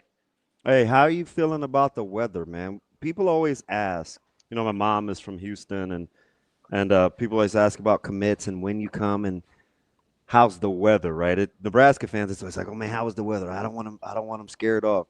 You got the Chicago guy and the Texas guy. He understands what he's getting into. You sure you're ready for this? Yeah. I tell Listen. I'm originally from Arkansas. It gets pretty cold there. Probably won't get as cold as Nebraska, but I tell people all the time, bro. I love to, and in the cold, like you can get warm. In the heat, you can't get cold, bro. So that's that's just something I live by. I like the logic. So what are you looking forward to? Obviously playing with Trae your senior year, but what are you looking forward to about being so much closer to the university and what that's going to mean in your last year of high school? Well, I think the main thing is recruiting. We get to, finally be in Lincoln and be there, a whole year early for our high school career. So we get to recruit. We get to recruit the best of the best while we're, sitting by, Coach Rule, and we're sitting by, Coach Schwartz and Will and everybody. So, I mean, that'd be very different. It'd be very unique that, me and him get together and, just to do that, because we want the number one class in 2027, and we can't do that, without actually, being there and actually, recruit for our team. And that's what we want to do. We're looking to win a national championship. And that's what we will do. All right, so you got another couple of key pieces that are kind of dangling out there in 2027. Is this going to be like the master tandem that gets it locked up for Nebraska? Oh yeah, we're gonna go big. Recently everybody's been hearing about Ahmad, and we have more pieces than that. Let me tell you, it's gonna be a surprise. Y'all gonna be very shocked. That's what I would say. Man, I love it. Oh, I love to hear it. I appreciate the live cut in more than you know. I'm looking forward to it, and I'll be the first one of your opponents to probably come give you a hug. You just put 2 and 2 together and know that I'm first and foremost, I'm for the university, but I'm for young people too, so you won't have to worry about that. Yes, sir, man. I'm finna go sell out tickets me and Trae. Man, I can't wait to watch you play ball next year. I will say you are transferring to my rival high school, so I'm not in love with that, but I'm riding with you guys because I'm riding for the university. So I'm glad you guys will be here, and I can't wait to see what you guys have in store, not just on the football field, but apparently you got some recruiting surprises out there for us as well. Yes, sir, we definitely do. Who's your rival? Who's the rival high school for Millard South? Millard North. Back in the day, we were the Millard South, and now things switched a little bit, but it's all right. So they're winning now. They're on top. I'll let Trae's dad and Trae explain the whole West Side Millard South. Look, he's laughing. Hey, I got no problem. Listen, I'm good. We're gonna play ball, man. I'm high fiving you guys and cheering my brains out for you. Yes, sir, man. I appreciate y'all. Hey, congrats on all the success, champ. Looking forward to seeing you. Appreciate it, Tay. Yes, sir. Thanks, Coach. All right, buddy. That is Tay Ellis announcing to us live here on Hurrdat Sports that he's going to be bringing his talents to the Omaha, Nebraska as well. Yeah. I'm good-natured, right? I'm just saying, if those enrollment papers haven't gone through yet, Millard North is an option. I'm just saying. That hasn't been finalized, Oh, man, 2027, this class. Woo. It's all good. It's all good. In the neighborhood. No, I am super excited to watch him play. Like, I'm really excited to watch him play in the state. And I love what it means about their commitment to the university and riding for the place and the state. Like, I'm all about that. We got our hands full, man. Looking forward to it. I will overlook the Millard South part of the equation. And Braylon Warren, we trust. Let's go. For the greater good. That's DB. I'm Ravi Lulla. We will be back tomorrow on Hurrdat Sports Live. I just told the guys in the locker room, everybody's got to be ready. Braden's given us a lot, obviously, this season on both ends of the floor, and everybody's got to be ready to step up in his absence and contribute. And I thought guys did that tonight. I thought Jared gave us some good minutes. I thought that lineup with Kale in there at the end at the 4 gave us some good defensive versatility. And, we've got guys that I think with everything that we've done are built to play big minutes. And we're going to have to probably change some things in practice now. And, we get pretty physical with them at times with when we have to. But you may have to change that up a little bit now, especially, we got 2 games here in obviously a very short amount of time, heading into a really tough Minnesota team on an early game on Saturday, so we won't do a ton of live reps in practice the next couple days, and then we got another 2-day prep after that. So, we'll get through it. Next man up mentality. That's how it goes in this business, and I'm confident in that locker room.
Was first make the first one. They end up calling a timeout. So low-key got iced a little bit. But come out of timeout. Shot it. It felt good, but it looked a little long, so I was just going to chase after it. I saw it bounce right. Kind of took it from 0. Was going to head to the basket, but 7 got in my way, and honestly, I was just trying to draw a foul because he had kind of impeded my path. So, and then, of course, you just got to get a shot up on the rim, and there's, 1 second left, 2 seconds left. So, like you said, kind of, I wouldn't say threw up a prayer, but I was trying to draw the foul, and it just happened to bank and go in, so.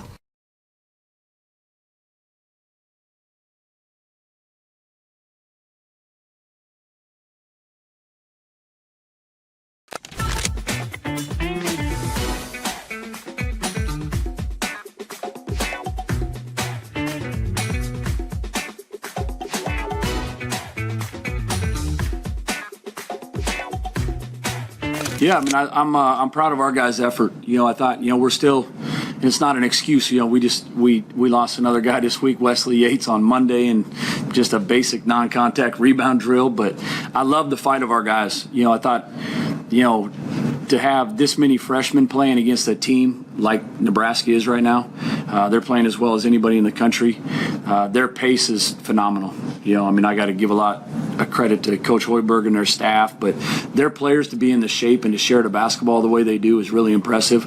And I know a lot of coaches have probably said that they're impressive offensively and defensively. But my team, I'm proud of these guys for the way they competed and hung in the game, because you guys have seen a lot of teams you come in and when they start making shots and the crowd gets rocking, which by the way, that was the best crowd that we played in front of this year. That's impressive too. But our guys to keep fighting back when the game could have got away from us really easily. And so just really proud of our competitive spirit tonight.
Welcome back for a little extra bonus content today on a Thursday. That's Jacob Padilla. I'm Ravi Lulla, and it's time for a little Blue Jay breakdown.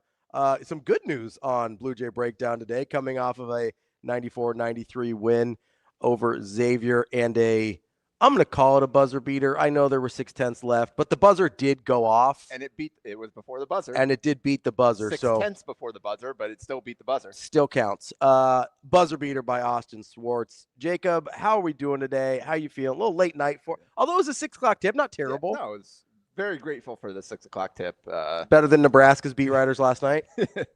Yeah, we got 8:30 on Tuesday next week, so that'll be fun. Ooh, gotta love it. God, 8:30?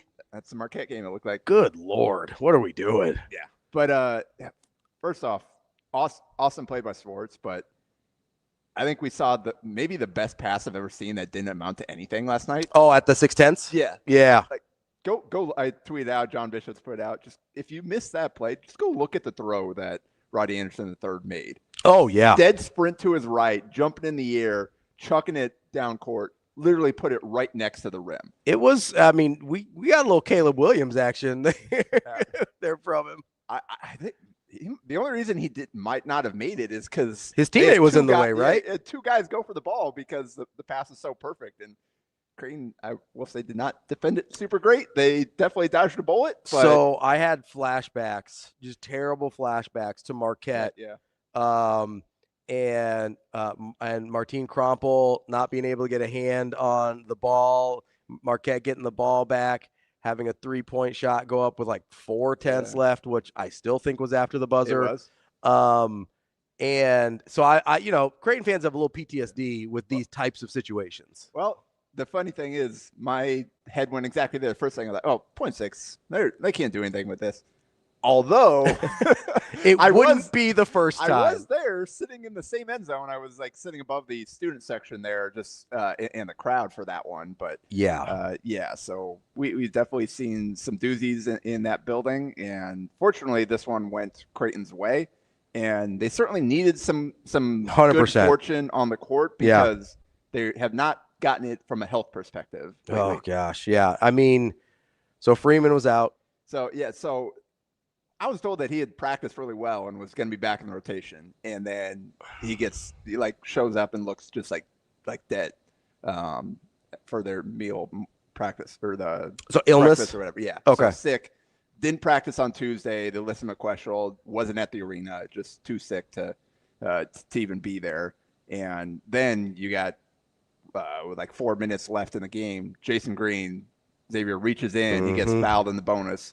You can see during the free throws, just laboring to get him asked out, and did not return to the game. So they got about 13 minutes of game time from Jason Green in that one. None in the second half. Yeah, the shoulder for Jason Green, I'm afraid, may be something that I don't know how much longer they can manage that the way they've been trying to in terms of a pain management standpoint. And, it's too bad because we're too late for a medical red shirt at this point. It seems most likely, I don't know. You never know what the NCAA is going to decide or the courts are going to decide. But that one, if he's not able to play moving forward, that's going to be tough. Yeah, it doesn't seem like it. Graham McDermott didn't have any specific updates on it afterward, but it wasn't talking like, we think he is out for the season or anything. Yeah. And they've got a 5-day break here between games before they play again. So this is this comes at a really good time for them because, like Max said, more than anybody else on the team, he needs a break. Yeah. So hopefully it's just another situation where got hit the wrong way and just the pain was too much in the moment to be functional. He was playing really well too, and obviously coming off. Yeah.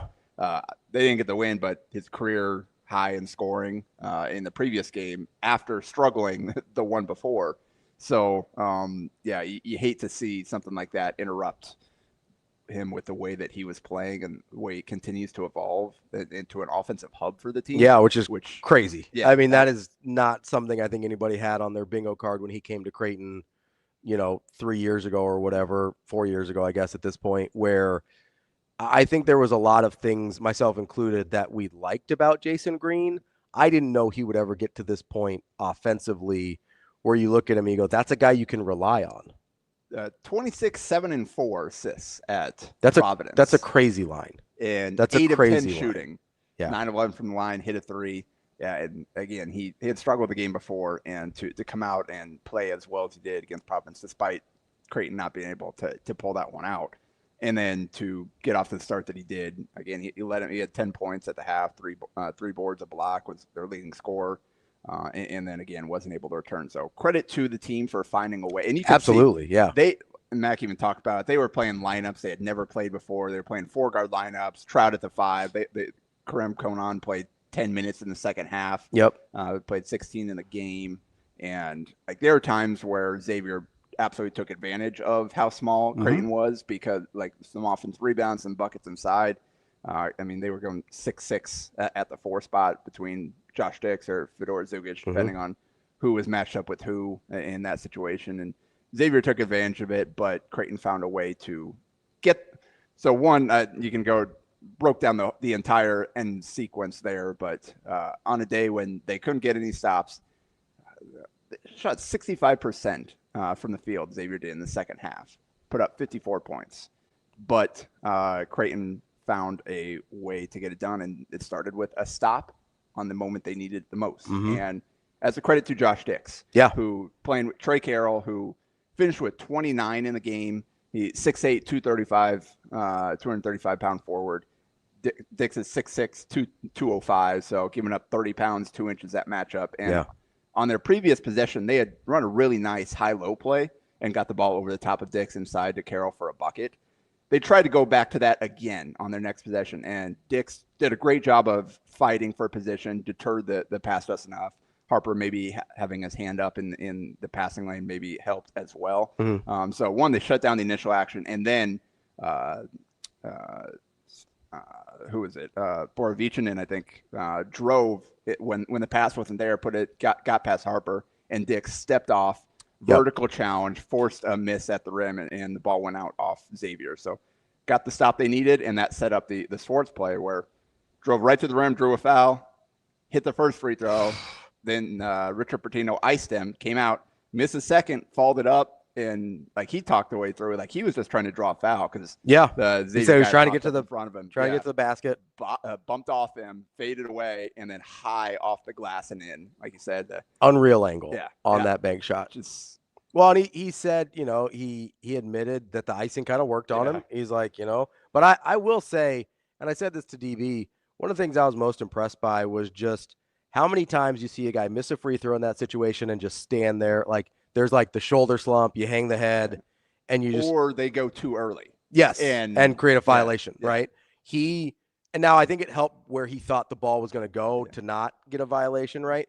Because he wasn't crashing hard down the lane. But just the wherewithal to understand that missing that free throw wasn't the end of their opportunity to win the game, and still giving himself a shot to make up for it and be the hero there. So I was super impressed by that. Like just the ability to stay in the moment and go, okay, yes, I missed this free throw, but the game's not over. And that's the reason if he hesitates for even a split second that they lose the game. Yeah. In all likelihood. Yep. And another and he finished with 16, which a heck of a bounce back from the previous game where he was so good against Georgetown and Providence, 1 for 13, 14 from the field. To bounce back in the way that he did to deliver that play in that moment. Hero in 2 out of the last 3 games stepped up in the biggest moments. Again, 16 points, 4 rebounds in 30 minutes. And they got a career high, or season high rather, 19 from Josh Dix, in addition to what he did defensively, switching on to Carroll, who scored 17 in the first half, was 8 of 8 from the field. It made his first 8 shots rather. And then you put Dix on him and kind of limited his opportunities somewhat. And like he's still like he missed 2 shots in a row and then made his last 4. It finished 12 of 14 for 29 points.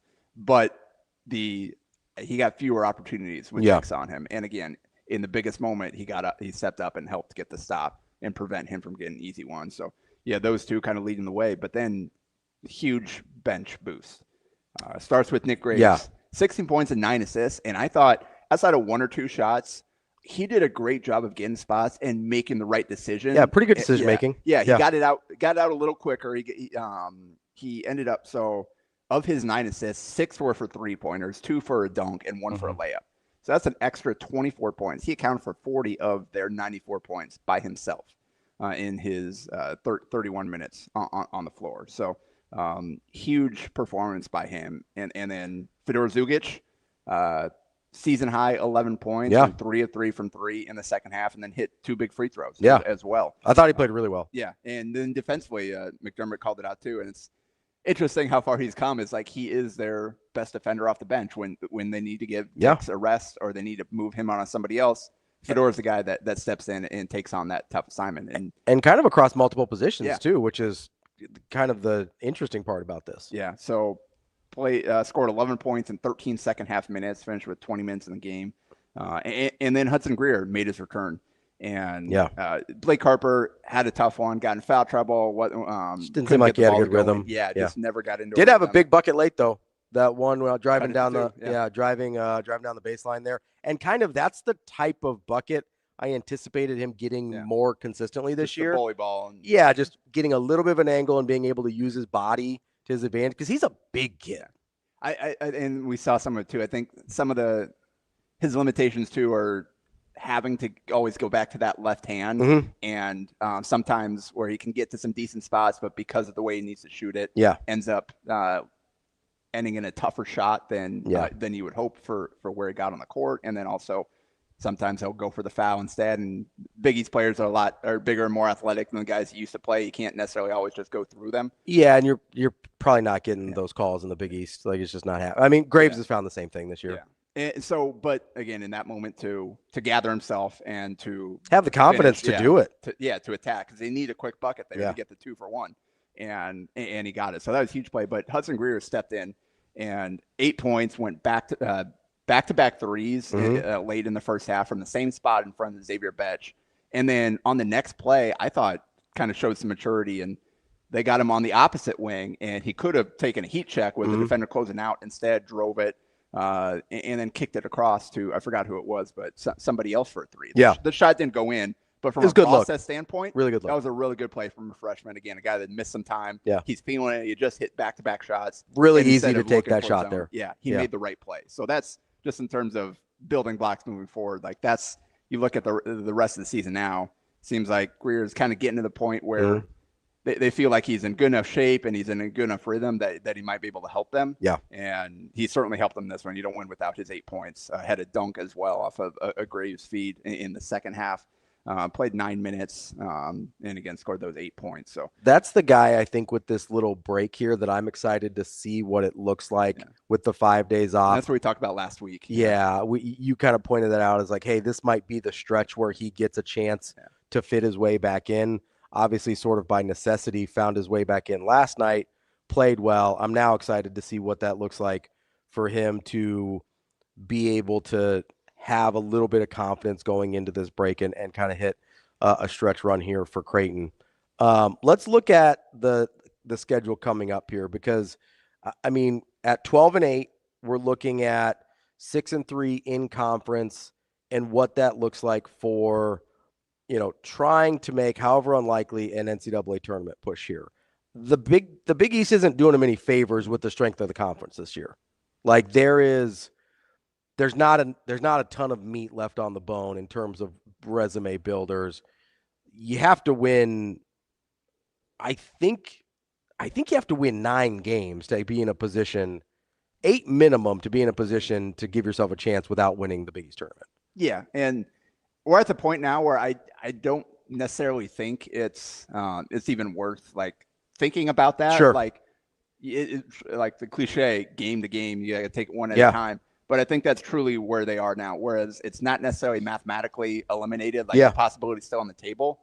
The question is like the way the health of the team, the way they're playing now, it doesn't look like they're capable of doing what they probably need to do. Yeah, incredibly unlikely. That doesn't, So they need to work on like game to game, making the progress to get to the point where maybe they can put themselves in that position. Yeah. Where they can knock off a UConn. Like right now, like watching that game last night, like there's probably not a chance that they can beat UConn. You wouldn't think so. Yeah. But you got a week. Let's see. You got a game, Marquette. Kind of, we'll see what they do on the road there. You got a chance to get a little bit healthier. We'll see you just roll out the team and give them your best shot and see what happens in that game. But that's kind of where we're at right now, where they're still, I mean, that's still the ultimate goal. That's still what they're chasing. Yeah. Austin Swartz talked about it last night as well. Anna Bellinghausen interviewed him and just like, hey, this is a game we absolutely needed. He still believes in their ability to be a tournament team. But it's not, again, you got to stack wins on wins on wins. They can't afford to have any more of these losses to the middle to bottom teams. Like the Seton Hall Providence losses. Like those are the like ones they had. How much differently do you feel? Oh, dramatically. Because I mean, that takes you to 14-6. We're having a totally different conversation now. Oh, yeah. And those were games in their hands. Yeah. Oh, and then you're probably maybe like looking at potentially like the third best team in the conference. Yeah, in the Big East. East. At that point, you would have beaten Villanova. You would have beaten Seton Hall. Yeah. Obviously, even still with the St. John's loss, you feel much better about yourself. So again, letting those slip eliminated all margin for error. So now you just have to go out and win as much as you possibly can. But to get there, the thing they have to figure out is defense and how this team can have success on that. It looked like they had figured some things out. Like they started playing together better. They were more impactful, more disruptive defensively. Like early conference play. Yeah. And I mean, they climbed into the top 50 and defensive efficiency on KenPom at that point. Now, after giving up, they're down in the 70s again. Giving up 90, 87. 83, 93, and 93 in the last. Yeah, they're down to 87. Yes. So I think they were in the 70s yesterday, so they've dropped about another 10 spots since then. that game. I think they were 76 yesterday. So that game, they dropped. So in conference only, including that good start, they are actually so they're 6th in defensive efficiency, which shows one, they weren't playing great teams early, but in that Xavier game probably did a lot of heavy lifting the first time. Yeah. But so it kind of shows like they balanced each other. They're average because they played really well and now they played really poorly. They got to find a way to kind of losing Green for the second half. That was my question. Yeah. Because that totally changes the identity of them defensively. And as McDermott said, like he's the quarterback of the defense. Yeah. He calls out everything. And because of not having him and Conan not being able to play 20 minutes, they had to throw out some lineups that they don't practice with. Yeah. And so guys were in positions to do things that they don't practice. That they've never done. So they're trying to adjust on the fly. And McDermott even talked about, even with Conan out there, like he doesn't always know what's happening because of the language barrier. Yeah. And it's hard to react on the fly and to bark out orders and to get him in the right spot sometimes just because he doesn't necessarily always catch what's going on and what the calls are. Yeah, some of the intricacies there. So there's a lot, and they're not equipped to just straight up guard you. And which is the problem where you do have the breakdowns where guys aren't making rotations or guys if there is any miss, then it is super glaring. Yeah, and especially like Xavier, they hit every open shot last night. Like Creighton had to score as much as they did. They hit 13 threes. Xavier hit 12. Yeah. And they were +8 in the paint. Like Xavier was playing at a ridiculous level. They were hitting a bunch of mid-range fadeaways. And, like those are shots. Like they certainly didn't hit those shots in the first game. So it was kind of a swung all the way the other end. Yeah, kind of regressed back to the mean. So, but the fact that this team is capable of turning it up offensively, there was a stretch. They had a couple droughts in the first half. They need to score every single point they did in the second half. They gave up 54. They scored 52. So that was just enough to get the win. So we're starting to see maybe the offense come around a little bit to where you can lean on that. And McDermott, we go back to what McDermott said at the beginning. We're probably going to have to win some games in the 80s and win some shootouts this year because they didn't know what they'd be able to do. I think that's the biggest surprise for them is that offensive. Like, I think he can't be stunned. Like we talked to him before the season, he can't be stunned about what this team hasn't been defensively, right? I think the part that is got to be genuinely surprising is that they haven't been better offensively. Yeah. They have capable offensive players at almost every position.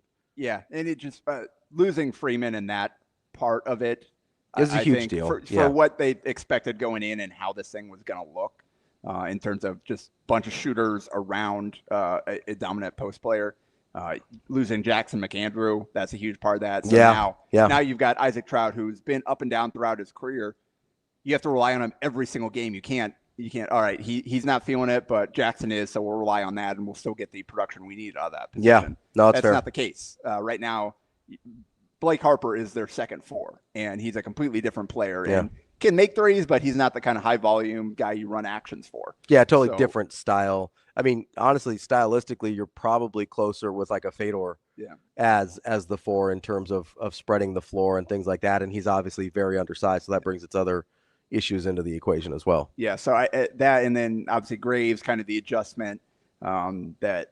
Well, he's really been up and down, and they've had to rely on Ty Davis. And so just have a lot of pieces that it ultimately, like, if everything kind of worked out closer to their high-end outcome, this had a chance to be a really, really good offensive team. Super dynamic. Obviously, a lot of those things did not happen. Yeah. And they still have the talent to be there for halves, for games, and to, again, we've seen. But it has to look way differently than, Yeah. Anything else on the men before we switch over to the women real quick? No, like I said, just game by game. I think for fans, just try to enjoy the moments like we had last night with the Austin Sports play. Like the season that Sports is having, obviously didn't the Providence one you want to forget, but but kind of the player that he's become in the moments that he's delivering. Like, forget about the record in those moments. Forget about this team going to tournament or not. Forget about NIL money and how much it weighs, all that stuff. Just try to enjoy the moments like that. And for Hudson Greer, what he hopefully will be able to do over the last stretch of the season. Hopefully you can get Jason Green back out there and just appreciate what he's done for this team. Be able to manage his health a little bit there. Yeah, there's still reasons to enjoy this team and celebrate some of the guys for the work they put in. And like, you can still have fun watching this team, even though it hasn't gone the way that I think Creighton fans would have hoped. All right, over to the women's side. They split their games this past week with Providence out in Rhode Island, and then, ironically enough, getting Xavier back here at home. 8-11 now on the season. I know you were at the Xavier game. How did that look? They needed it, and this is a team that had really struggled defensively. They'd given up 50+% shooting in 3 straight games. And they came out and held Xavier to under 37% from the field. They pulled away in the fourth quarter after Xavier had cut it to 7. It was once 14, cut it down to 7, and then they were able to kind of settle in and finish the game. And they did not shoot well and found a way to overcome that in the second half, especially with Grace Buffelli leading the way. So they got a lot of different players kind of impacting the game in this one, and certainly one they needed at home because they had a couple tough ones on the road where they're competitive. Even the UConn game we talked about, like, all things it was the one considered, quarter. It was the one quarter. And all things considered, they played them as well as pretty much anybody else in the Big East has. Yeah, it's not like anybody's hanging with them, you know. Look what they just did at Notre Dame. Yeah, like this is what UConn does. And like we said, it was that second quarter that really got away, but otherwise it was in the neighborhood. I believe I saw that Sarah Strong is shooting 60-40-90, which no one has ever done. 60-40-90. At any level of basketball ever. What the heck is that? But as they're competitive even in these games. They just can't quite get over the hump. Yeah, like Providence was 80-77. Like they're right there. Yeah, like there's a lot of those on the record this year. A shorthanded team, a young team. It's really hard to do what you need to do for 40 minutes when you've got a bunch of freshmen out there that have never been in here. They're in the second half of their season. College seasons are longer than anything they're used to in high school, and obviously emotionally taxing as well, mentally taxing with everything you do to go into playing at this level of basketball.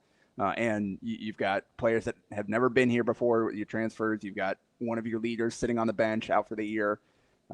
So it's a really tough spot to be in. I think Jim Flannery's doing a good job, doing as much as he can with this group, and the nature of freshmen, they're not going to be consistent every single game. You just hope that they can, again, take care of business against teams like Xavier that are kind of around them in the standings and just stack as many wins as they possibly can. You've got a big one with St. John's coming up. Obviously, that's their best win of the season so far, is beating St. John's. Like, can you get that? Can you get that again? But you just need to continue to get good performances from as many players as you can, and have others step up when maybe Ava Zedeker or Neela Gesser aren't shooting great in a given game, Mhm. you need players like Buffeli to step up. And 8 offensive rebounds and 18 and 15 in the game, career high. 8 for 10 from the field. Like she was phenomenal. Yeah. And then Kendall McGee, again, we talk about Zedeker and Gesser, but McGee, she's come on a little bit. She had to step up and handle more of the ball handling when Zedeker missed a couple of games. Went 15 and 5. Third. Yeah. So she averaged about 14 points. The couple of assists. Like she did well. Good assist turnover ratio when she had to shoulder the heavier ball handling issues. And on Tuesday night, we saw her come on again offensively off the bench. 15 points, 6-10 from the field. Hit a couple of threes, was scoring inside. Got some rebounds. So.